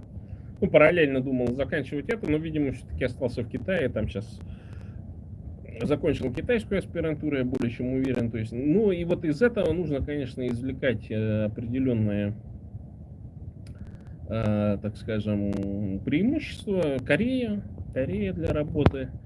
Плюс вот надо как-то мне с Макфулом будет связаться, я, однако, постараюсь куда-нибудь ему написать письмо, сказать, что вот у нас есть предложение, как конкретно по бурятам мы можем взаимодействовать в плане получения виз, там, различного рода кейсов, там, создать, значит, правозащитную организацию, которая бы взаимодействовала с Госдепом, например, напрямую. Мы говорили бы, указывали, вот этому надо грин-карту дать, получение гражданства, там, карлицы проверить, короче, вот это непонятная белорусская агентша там сидит, тоже надо проверить, что она там делает, например. Еще там парочка есть этих, как и у русскомирных бурятошек, тоже их надо прошерстить. Ты думаешь, это реально делать? Не, ну раз они работают, ну там же открыто, это же все демократы, как бы, и так далее. То есть, если он с русской оппозицией работает на эту тему, короче, то в этом отношении Макфол, он как паровоз довольно хороший. И тут надо же, видишь, их немножко подвинуть, потому что я думаю, что Макфол, он знает про то, что существуют мелкие национальности, там, такие как буряты и так далее. Другое дело, что мы же на него не выходим, мы не говорим, давай сделаем так, брось ты этих русских, короче, с ними их уже не исправишь, ты из 90-х годов туда миллионы долларов на демократию уливал, и он там извинился в этом эфире, короче, что мы, говорит, вас пытались в демократии приучить, ничего не получилось. Я говорю, надо начинать с малого. С тех, которые воспримут демократию. А воспримут демократию и буряты, и саха, и тывинцы воспримут, и Кавказ воспримет. Главное, чтобы вы дали нам грин-карты, короче. А Ванюшам не давали. Потому что Ванюши и так награбили, хорошо сидят. И он там справедливо сказал, что, ну, извините, говорит, там, какие страдания там какого-нибудь русского из Москвы по тому поводу, что ему не дали визу в Барселону съездить на отдых, говорит. Это, говорит, несовместимо со страданиями украинцев, которые страдают от ваших бомб, короче, извините. Ну хорошо, смотри, вот Ну, такая гипотетическая ситуация. Ты вот создал организацию, которая там помогает получить визы, грин-карты и прочие вот эти плюшки.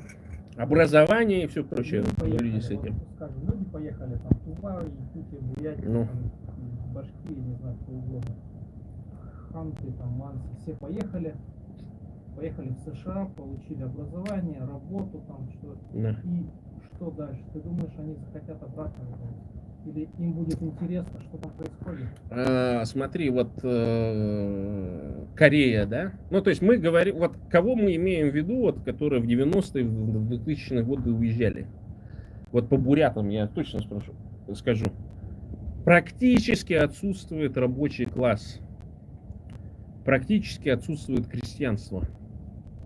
Ну, условно говоря, если вот разделить общество на классы, это в основном гнилая интеллигенция, это дети всяких там чиновников и так далее, у которых были подтяжки, например, залезть в какие-то программы вот эти образовательные, например.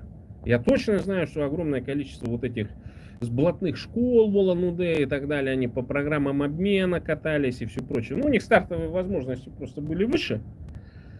И они катались вот в эти, значит, в США там и так далее, там и 5-10, понимаешь? Фантазии у них больше. Не каждый крестьянин, так сказать. Не, ну вот слушай дальше, слушай дальше.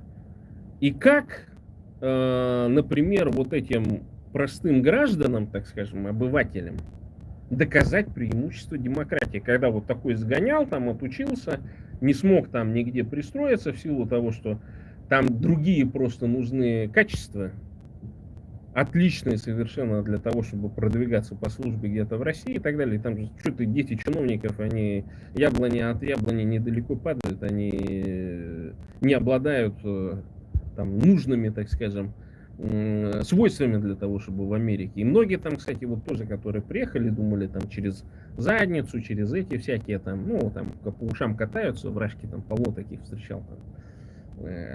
И что они пролезут где-то там, вылезут, а там нет, там США так, там нужно работать.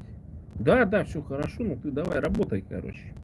То есть ты пока мигрант, ты должен работать там 20 лет там и так далее. Ты там, конечно, можешь прославиться и так далее, ну позволь таких, как ты, там тысячи. А таланта, ну, он такой средненький, скажем. То есть на Бурятию хватает таланта, а вот куда-нибудь на мировую сцену или там внутри Америки, например, ничего не хватает. Ну и они там мыкаются, трыкаются, там моют там полы, там еще там чем-то. Ну, таким занимаются, чем бы они в Бурятии не занимались. Конечно, ну, им стрёмно, они начинают возвращаться и потом хаять Америку, короче, понимаешь? И потому что они едут туда не за этим. Ну, попробовать, вот как я там общаюсь с американцами. Его спрашивают, зачем в Америку приехал? Ну, вот появилась возможность, поехал, короче, типа. То есть у них нет в голове цели, что они едут в Америку для того, чтобы стать миллионерами и приехать туда уже человеком. И Корея, например, она существенно изменила сознание вот среди вот тех бурят, которые уезжали там какими-то, я не знаю, там чернорабочими там и так далее, да, отношение к труду, культура труда в Южной Корее совершенно другая. И вот я разговаривал с этими людьми, которые приехали, они говорят, мы не можем здесь уже в Рашке работать, вот, потому что они привыкли вот за короткое время, за 2-3 года, они привыкли к той культуре труда, которая в Южной Корее существует. Вот. Я про что и говорю. И они уже не могут на, вот, допустим, на какие-то российские заводы идти там и так далее. То есть у них есть желание поехать в Израиль, поехать в Европу или поехать в Соединенные Штаты Америки, понимаешь? Ну хорошо. То есть они выросли. И что дальше? Так, в том-то и дело. Хочешь расселить Бурятию? В том-то и дело, что невозможно внутри России под прессом пропаганды, под прессом русской школы, под прессом вот этих всех министерств, которые занимаются внедрением русского мира, у бурят изменить картину мира, ты понимаешь? Ты хочешь сделать бурятский Израиль такой, да? То есть диаспора. То есть в этом отношении, вот, ну, допустим, условно говоря, есть такая поговорка, хвост управляет типа ослом там или как-то что-то такое, да? Хвост управляет собакой. Ну да, что-то в этом роде. И здесь вот такая же ситуация будет. То есть получается, поскольку нас мало, всего 300 тысяч, да? То есть в США уже живет 1/10 часть бурят. Из Бурятии. Ну, мне кажется, это как раз вот похоже на израильскую такую... Евреев это все растянулось по времени, потом Холокост был, там все прочее. Они застали вот эти все периоды экономического бурного развития США, потом они там очень сильно размножались. Вот это бурятам не грозит, к сожалению. Вырвать из окружения... Все верно. И это самый экономически дешевый способ. Ты понимаешь, вот внедрять вот эту демократию у Макфола не получилось с русскими. Они вливали туда, в эту интеллигентную среду, миллиарды долларов. в виде грантов и всего прочего. И они не смогли поменять даже у интеллигентишек русских отношение к тому, как нужно строить, что коррупция плохо, что все прочее, понимаешь? А как ты хочешь поменять у тех, у которых вообще власти никакой не было никогда? Они, вот я почему говорю, Бурятия для бурят. Это же вот сейчас буряты не воспринимают вообще, что ими могут управлять другие буряты. Они вот смотрят на этих чиновников, которые вылезли, там, Цыденов, там еще какие-то, да, группы, и они думают, что вот, ну вот такое управление будет. Или такое управление, как вот мне один там этот бизнесмен в Бурятии рассказывал, короче. Ну, он такой сельский бизнесмен, хваткий такой, видно, короче. Я не могу сказать, что он плохо бизнес ведет. Но он спрашивает другого, ты, говорит, как, ну сколько этим своим платишь? Он говорит, ну сколько заработали, столько и плачу, плюс, конечно, ну свой процент имею. А говорит, а зачем? Вот есть же минималка, тогда минималка то ли 13, то ли 15 тысяч была по Бурятии. Вот я говорю, минималку плачу им. Ну еще плюс, чтобы там 2000 или 3000 накидываю, чтобы он кредит платил. А я ему говорю, а сколько это тебе приносит? Ну, он говорит, не меньше там 70-80. То есть он ему платит 1/4 только того, что тот зарабатывает реально. Понимаешь? И вот, конечно, вот такое вот работает, да, ну, поначалу там на дядю, короче, пашет. Тот себе Land Cruiser покупает, квартиры, где-то может путешествовать и так далее. А тот как дурачок работает. Понимаешь?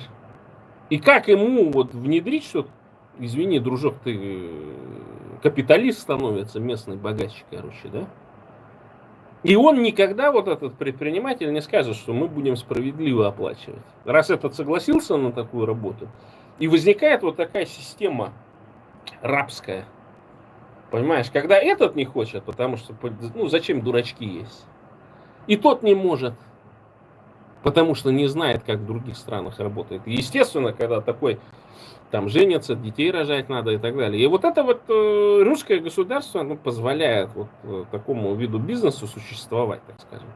Ни в одной стране мира, ну, в той же Германии или в Соединенных Штатах Америки, там высокая все-таки уровень там корпоративной культуры, влияние профсоюзов очень высокое на ставки там и так далее.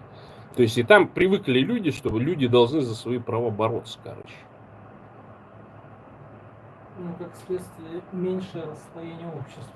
Естественно, естественно. И в этом отношении я приветствую, конечно, сверхбогатых бурят там и так далее, но я не вижу, что они какие-то подвижки делают для того, чтобы сосредоточиться на бурятской идее, как это было там в конце 19 века, когда богатые буряты собирались, ну, которые тоже коллаборировали там с царскими властями и все прочее, под 40% там давали кредиты бурятам, вот таким же люмпинам там и так далее, своим же, да.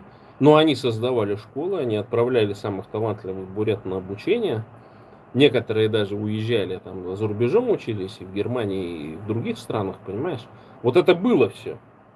А сейчас такого нету, потому что они знают, что русский мир их ударит по шапке и отберет все полностью их Ну имущество. хорошо, ты смотри, ты вывез, ты воспитал какую-то элиту, да, такую западную. Не обязательно элита. Там, понимаешь, там как никто не будет их там под задницу пинать, как говорится. Да? Тут в этом отношении, почему важно именно в капиталистические страны вывозить, потому что те, кто не справится, они вернутся.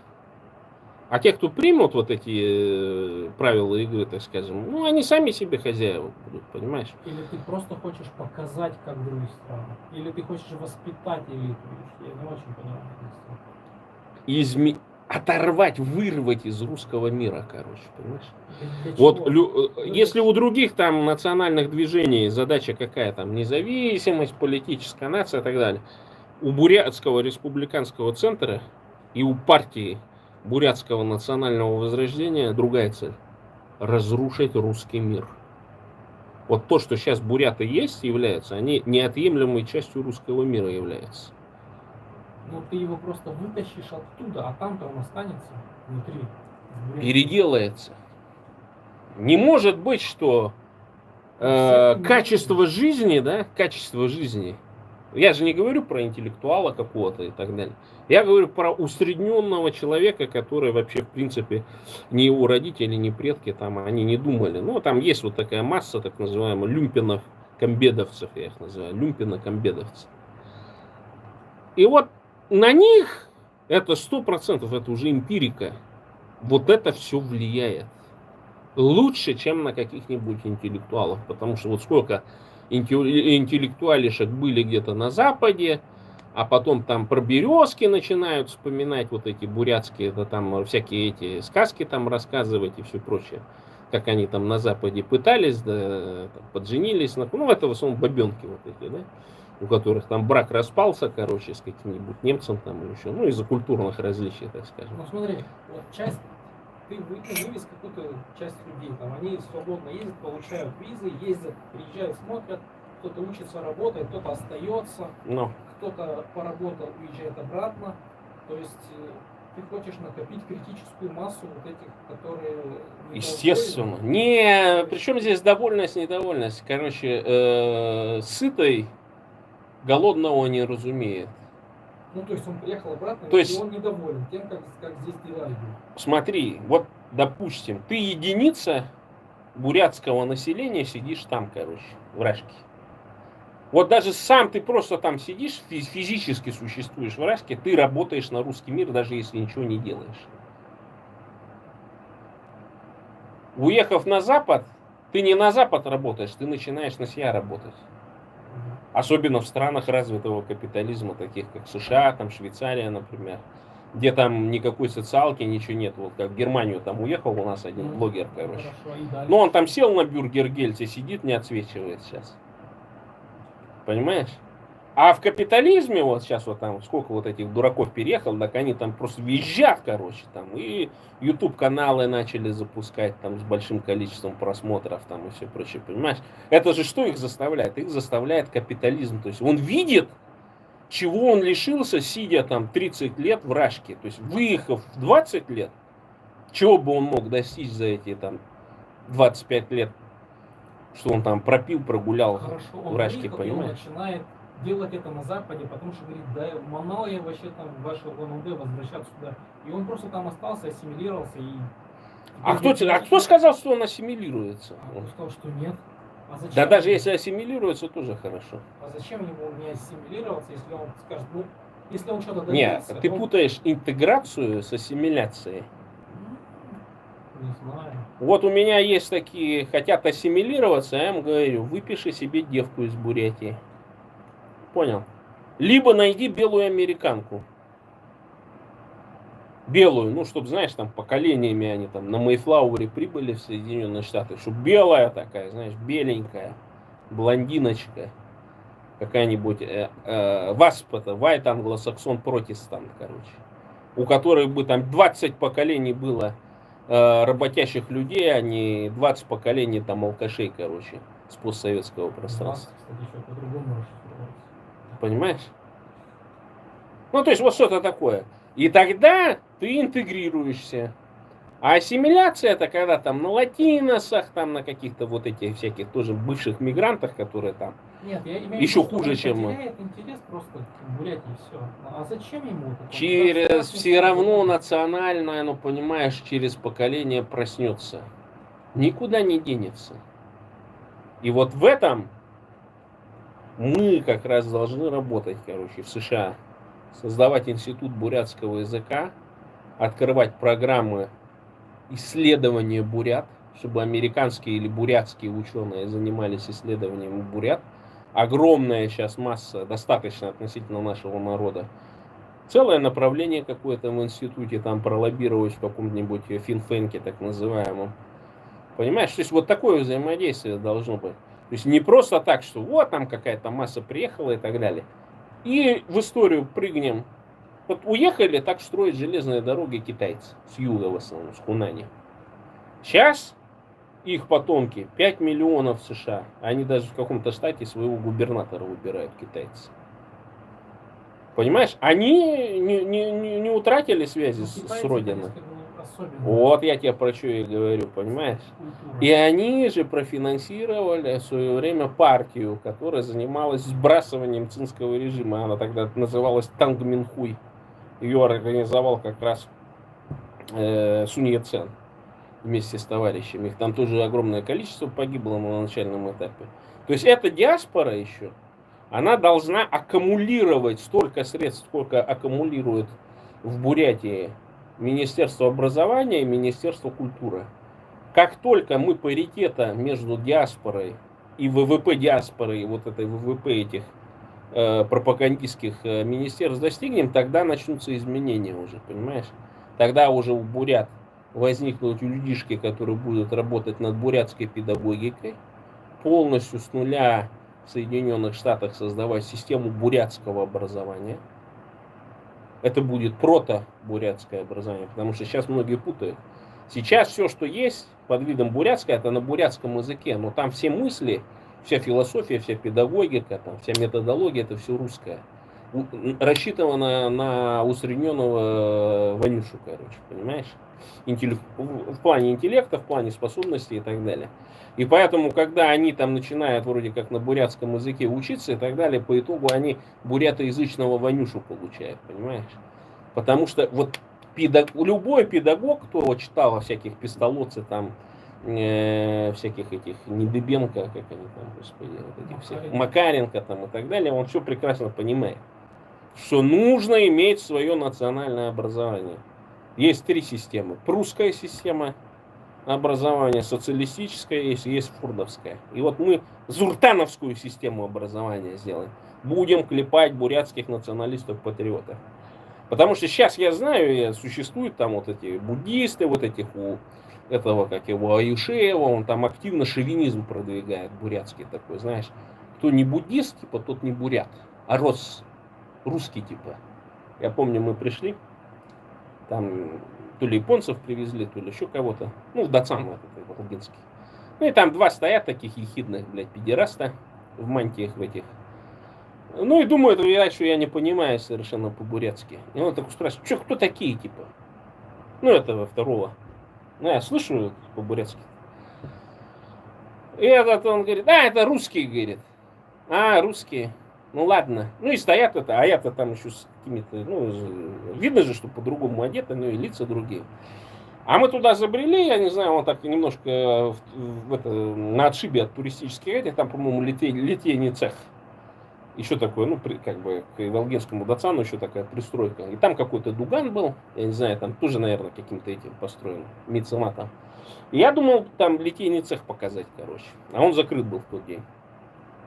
Ну и вот мы так немножко погуляли, но меня это удивило, потому что что это вдруг, ну, ламы начинают там на национальное. Ты читай там свои ганжур, данжур там, значит, дискутируй там и все прочее, а то там тибетский учи, там, я не знаю, санскрит там, бурятский двигайте, там ты в эту тему не лезь, короче.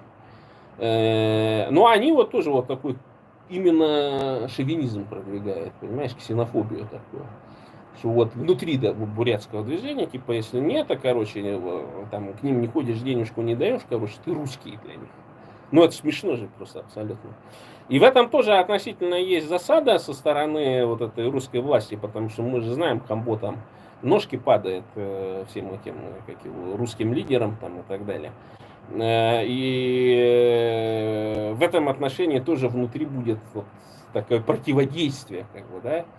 И есть грамотные, природно развитые ламы, можно так сказать, национального характера, которые это все прекрасно понимают, и у нас есть потенциал для того, чтобы вот буддийскую общину, так скажем, в Соединенных Штатах как раз сильно преобразить и сделать ее национально ориентированной. Это точно так же, как буддийские общины, например, в Бирме, там, в Таиланде, например, да, в Камбодже, где они являются одним из столпов национально, ну, то есть стоят на стражах нации, понимаешь, государственной нации. И здесь то же самое, то есть надо буддизм и тенгерианство превратить именно в национальную религию. Это тоже немаловажно, потому что неизбежно любое национальное движение, оно должно пройти через вот эту религиозную стадию, так скажем. И есть такие люди, и их по ним тоже надо будет работать. С одной этой стороны, эти шовинисты неплохие ребята, ксенофобы, но если бы эти ламы размножались еще, не будучи педерастами, потому что у меня такое ощущение, что там они там к этому делу приучивают их там со времен хувараков, а надо, чтобы каждый лама по 2 жены имел. Понимаешь? Чтобы еще паству свою увеличивать там, потому что Хамбо жаловался. Ой, типа, дуганов понастроили, понаделали, короче.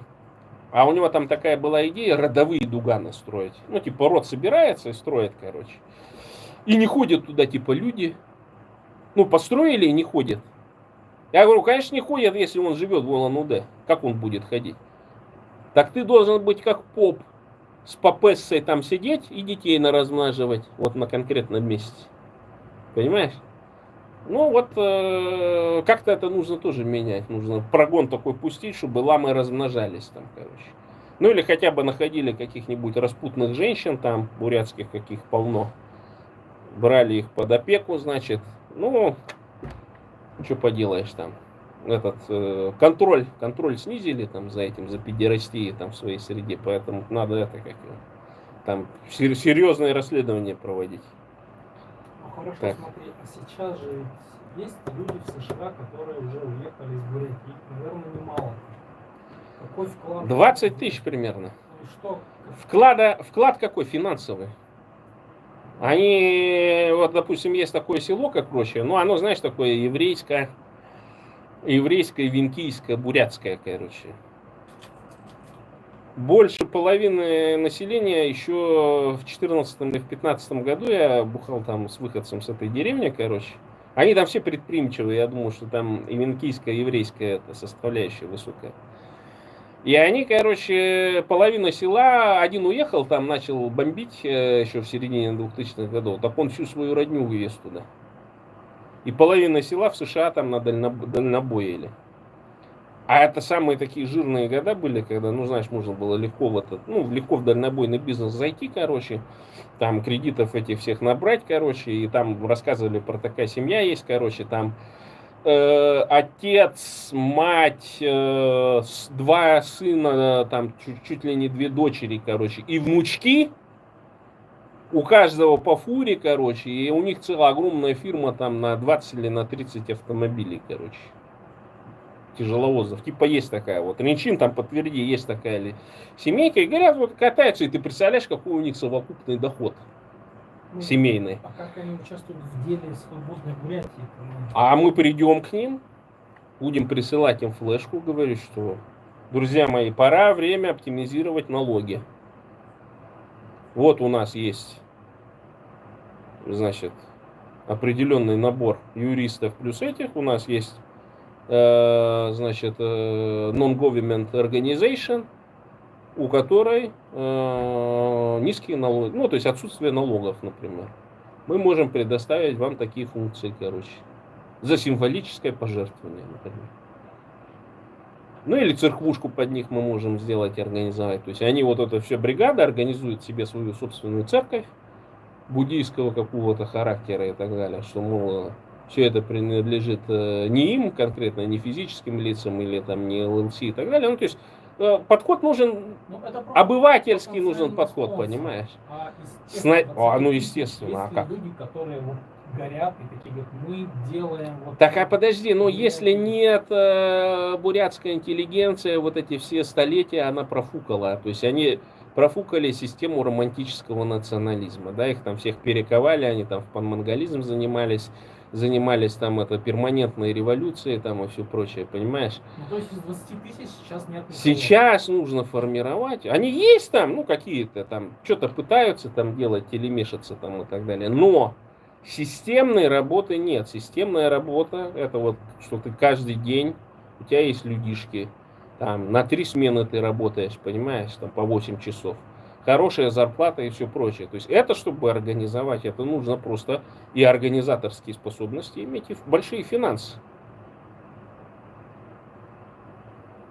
И есть существенное, в том числе, противодействие со стороны русского государства. Что ты думаешь? Все просто так, что ли? Если бы этого противодействия не было, уже давно бы там люди существовали, которые бы все это организовали.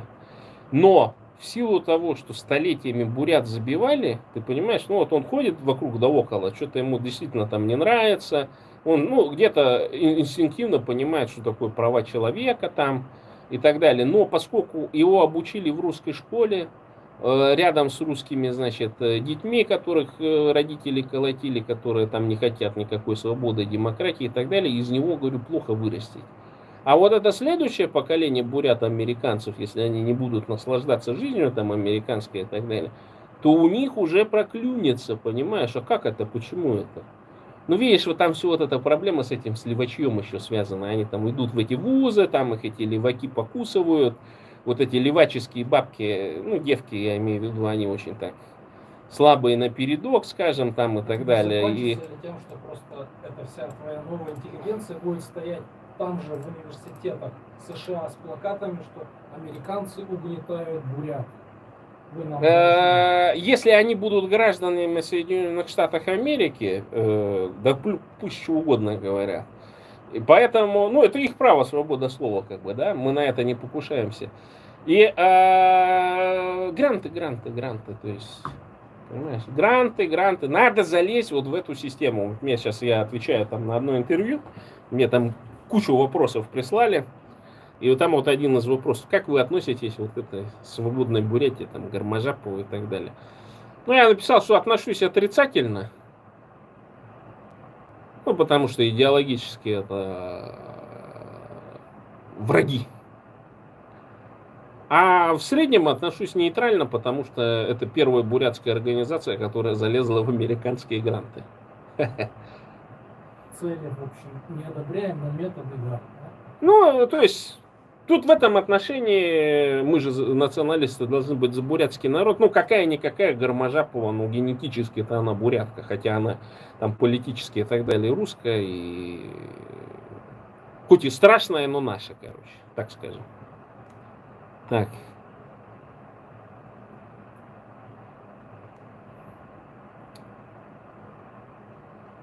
Ну, то есть над этим надо работать систематически. То есть русские же работают над систематически для того, чтобы нам не дать независимости, суверенитет.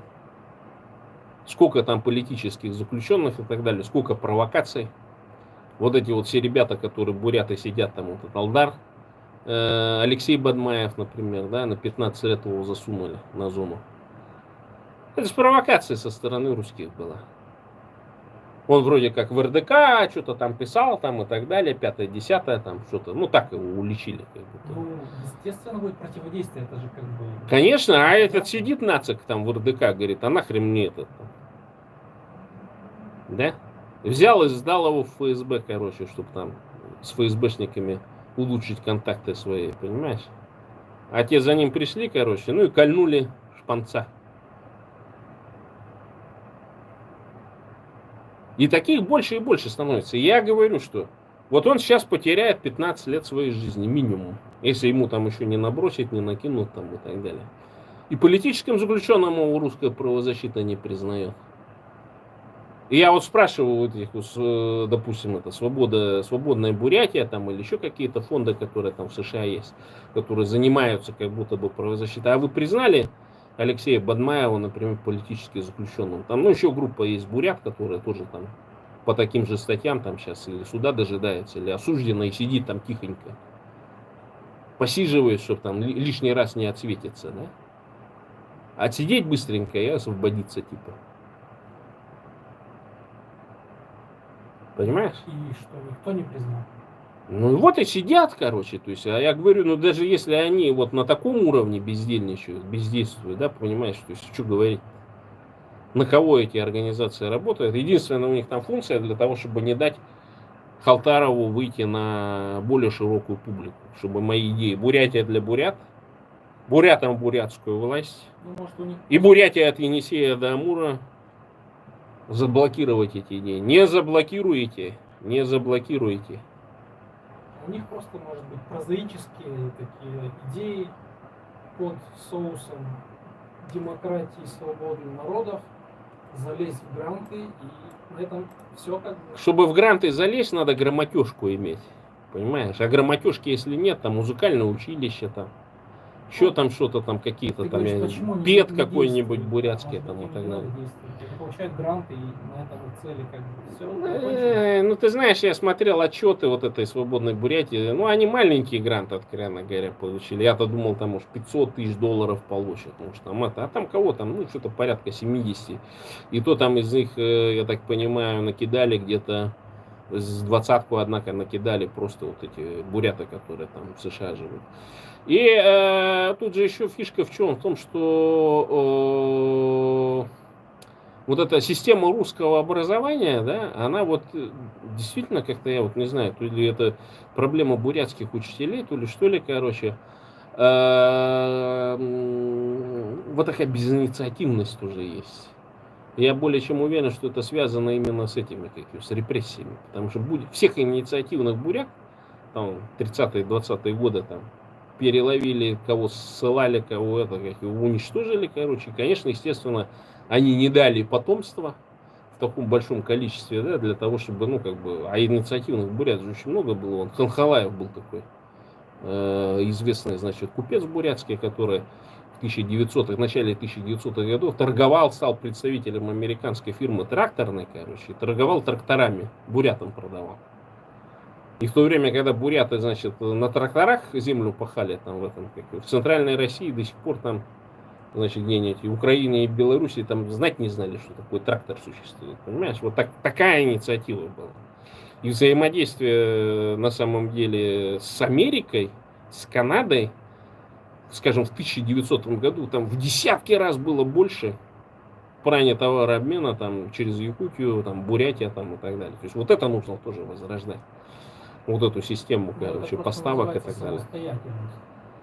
Сейчас И, то есть, космос когда, ну, и, очень- естественно, то есть, это при Сталине все запретили, он же там даже вот у Рузвельта говорил, что ваши там торговые агенты там заплывают в верховье Лены, значит, и производят торговлю, натуральный обмен там с местным населением, там оружие продают, золото, там припасы и все прочее. И Рузвельт тогда отдал приказ этой службе пограничной гонять всех этих торговцев. Понимаешь, до 40-х годов это все было, даже послевоенное время туда заезжали. Вот эти вот, ну, прикинь, ну тебе золотом там отваливают, короче, что ты прибыль не упустишь, что ли? Конечно. И вот Сталин запретил этот маршрут через Тихий океан, через Охотское море, снабжение там и так далее. И в итоге это привело к тому, что вот эта система, там, значит, этих доставки через Лену, там постройка вот этих всяких железных дорог, она привела к ухудшению экономического состояния Якутии в том числе. А с Якутии и северные регионы Бурятии тоже сильно пострадали. Потому что в основном обеспечение происходило через Охотское море и через Лену. Через Зулхэ. Река по-бурятски называется. Вот такая система. И сейчас это легко, это можно вообще вот при современных технологиях, при современных системах, там никаких портов нам не надо, нам достаточно иметь побережье Охотского моря, Северный Ледовитый океан, северные ворота через Якутию, короче, и будем прекрасно обеспечены, даже если там прервется по Транссибу и по другим там железнодорожным веткам какое-то сообщение. Ну и тем более открытые рынки, вот та же Монголия, например, она же хитрая. У них полностью вся экономическая горнодобывающая вот эта система, она построена на экспорт в Китай. Понял? Но они в поисках третьего соседа.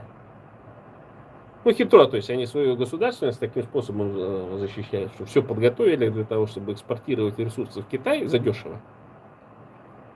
Понимаешь? Но с Китаем у них визы. Ну, то есть, чтобы китайцу заехать в Монголию, нужно визу. Там 25-50 долларов заплатить. А монголам туда ездить можно без визы. И за счет этого, короче, Китай там огромные бабки вывозит, за счет того, что торговля происходит межграничная. Ну, я видел, там китаец, он транзитом ехал через Монголию, короче, и его, это был поезд Москва-Пекин, я до Улан-Батора ехал. И этот проводник говорит, что у тебя транзитной визы монгольской нету. Ну, я тогда по-китайски ничего не понимал, но так по эмоциям понял, что этот китаец про деньги, видимо, говорил, что монголы любят деньги, короче. И когда монгольский пограничник зашел, китаец вот так стоял, достал, ну, пачку денег там, этих, каких долларов в этом, и в кармане ими шуршал, Короче, я вообще горел. То есть этот, ну и шуршит, короче, когда с китайцем, с этим, с монголом разговаривает. А монгол зашел маленький такой, вот с этими, с наградами здесь, ну, в форме. И по-китайски с ним давай общаться, говорить, короче, с этим. Ну, то есть. А тот стоит в это время, шуршит вот так в этом. Я так угорел, я думал, вот, ну, действительно древний народ, знаешь, вот, ну, чтобы дать понять, что у меня есть деньги, да? И не показывая, а он стоит, шуршит ими, короче, понял, купюрами. Ну и потом тот ему что-то насчитал, короче, и, значит, вот так вот показывает паспорт, короче, и на этих пишет. И тот $100 туда кидает, тот замыкает, уходит, короче, с ними. Потом приходят, я там краем глаза вижу, что ему поставили визу за $6, короче. А сотка ушла. Понял. Ну, транзитную визу просто проставили тут же. Мэдом, как его. Ну, На а пограничном А пункте. если ты имеешь цель, как бы попасть в Монголию из Китая, тебе нужно заказывать заранее визу, как вот в Европу, например, или тебе по прибытию составят визу? Я вот, откровенно говоря, не знаю, там как с китайцами, но я думаю, что монголы выручку не это, как его. То есть это чисто такая система, чтобы, ну, во-первых, контролировать, кто заезжает, короче, а во-вторых, они, наверное, ну, как везде транзитные визы, их, по-моему, можно получить вот на месте, кроме европейских стран, по-моему. Кроме шенгенской зоны, там я вообще не встречал, если в шенгенской зоне транзитную визу ставят или они обыкновенную визу ставят. Ну, в общем, ситуация такая, что, по-моему, транзитные визы, ну, в таких особенно туристических странах, типа Монголия, там можно ставить прям на пункте, короче. Иначе бы, я думаю, этого китайца бы, сами китайцы бы не посадили без этой транзитной визы. Потому что Россия-то его выпустила, короче, а Монголия что, там болтался бы между наушками и этим, как его, Алтан-Булагом. Так. Что, есть еще какая-то тема? Я не знаю, предлагай. Я-то в этих ваших темах вообще не очень разбираюсь. Деколонизаторских?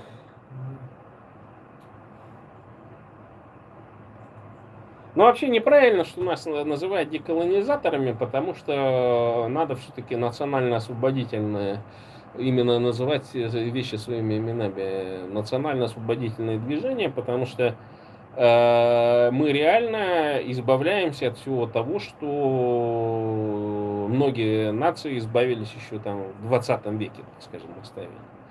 И в этом отношении, естественно, что вот та система, которая установлена, она относительно молодая же система, вот эти снабжения, там, и вот этих сдержек противовесов внутри. То есть это, по сути дела, немножко переработанная советская система, которая при Путине. Там вертикаль, там все прочее, это чисто такие телодвижения, чтобы старую систему просто под новыми этими, как его, названиями. Там сейчас вот даже видео выпустили, там где Фетисов, он там что-то возглавил, он какой-то великий эколог теперь стал. На старости лет, видимо, когда деменция пробила, короче. И он там с этим, с Цыгеновым что-то почухался, говорит. Почему, говорит, академики эти сидят там, говорит, на стульчиках, а эти тут непонятные на креслах сидят. Ну, там вот этот закон о Байкале, короче, там основная эта фишка была, когда его приняли в таком, ну, жесткой экологической такой манере, короче, что любая хозяйственная деятельность в какой-то зоне прибайкальской, она полностью запрещена. И в итоге там оказалась такая ситуация, что вот эти местные поселения, они не могут свои границы определить.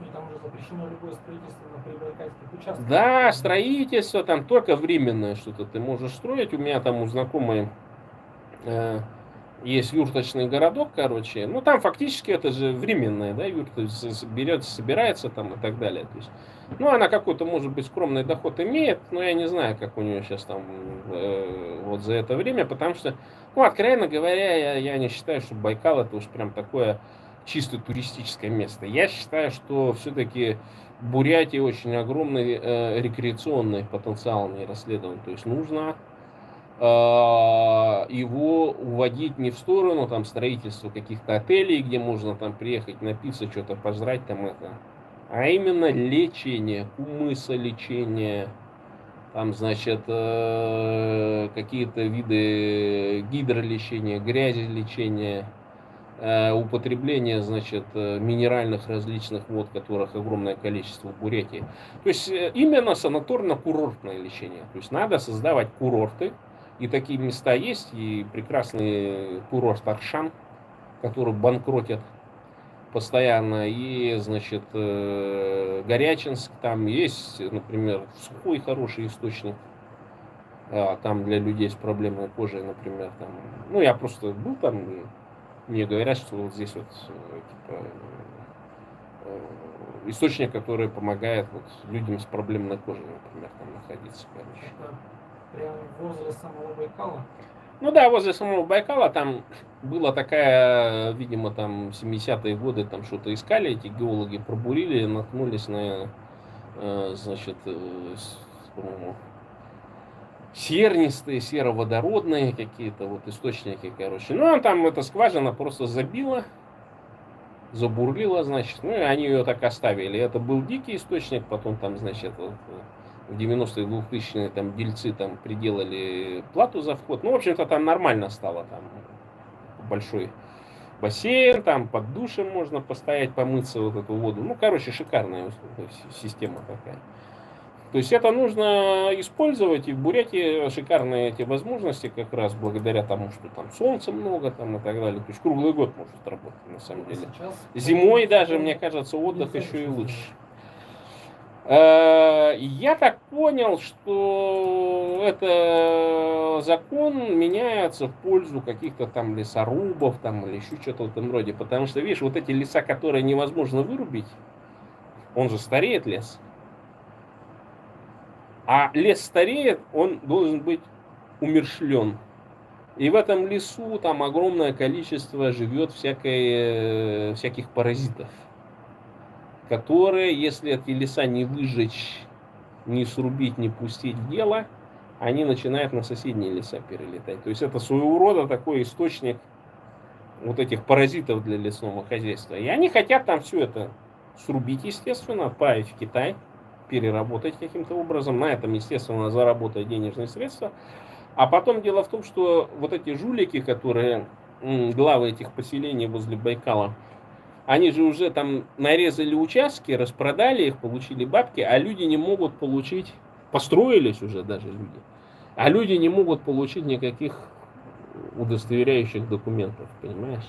Это еще лобби для местных вот этих жуликов, которые значит, сами нарисовали границы, и их нужно только утвердить, а закон этот не дает ему утвердить эти. Хотя в 90-е годы они могли все это дело завернуть, но они понимали прекрасно, что если они сейчас каким-то образом ограничат, то они не смогут коррупционировать, короче, по поводу этих участков. Родственник купил, кстати, участков в 2000-х. Но. А теперь вот он как раз говорит, что эти участки стали мертвым грузом, потому что ничего сделать нельзя. Ну да, документов-то нет, чтобы ты их продал, понимаешь? Оно вроде как и твой, а там ситуация такая, что я помню, там раздавали участки в районе Сухой. Я помню, там столбы какие-то были, там еще что-то в этом роде. А потом кто-то человек говорит, так, я, говорит, свой участок потерял, а говорит, что такое? А эти жулики, значит, ну там какие-то в 90-е годы бумажки выдавали, там что типа, там какой-то вот эти кадастровые карты, там что прочее. А эти жулики, они по новой их перерезали, короче, понял? Новая там какая-то. И продали их. И на тех участках, на которых вот эти люди должны были строиться, но не построились, короче. Они уже по-другому нарезаны, и там уже домишки стоят, короче. То есть, понимаешь, и в этом отношении, конечно, никто легализовать не может. Ну, а с другой стороны, там же геморрой, если ты дома уже поставил, кинул там, короче, его выгонять тоже целая проблема, короче. Там суды должны быть, там это может там на несколько лет затянуться и так далее. Потом нищий человек, в принципе, без денег, он там не будет строить. То есть это у них еще и денежки есть и так далее. И поэтому этим никто заниматься не хочет абсолютно.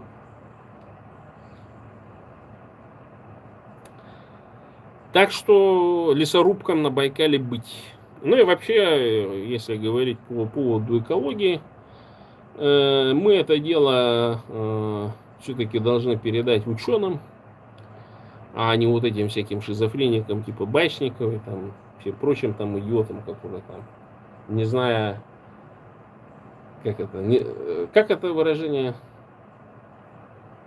слышит гром, да не знает, откуда он, короче, вот с такими лучше не взаимодействовать. Так, ну ладно, практически 2 часа в эфире, надо заканчивать эфир, а то утомлю вас. Ладно, дорогие друзья, прощаемся на сегодня. Прощаемся традиционно. Бурятия для бурят. Бурятам бурятскую власть. Бурятия от Енисея до Амура. Только так и не иначе.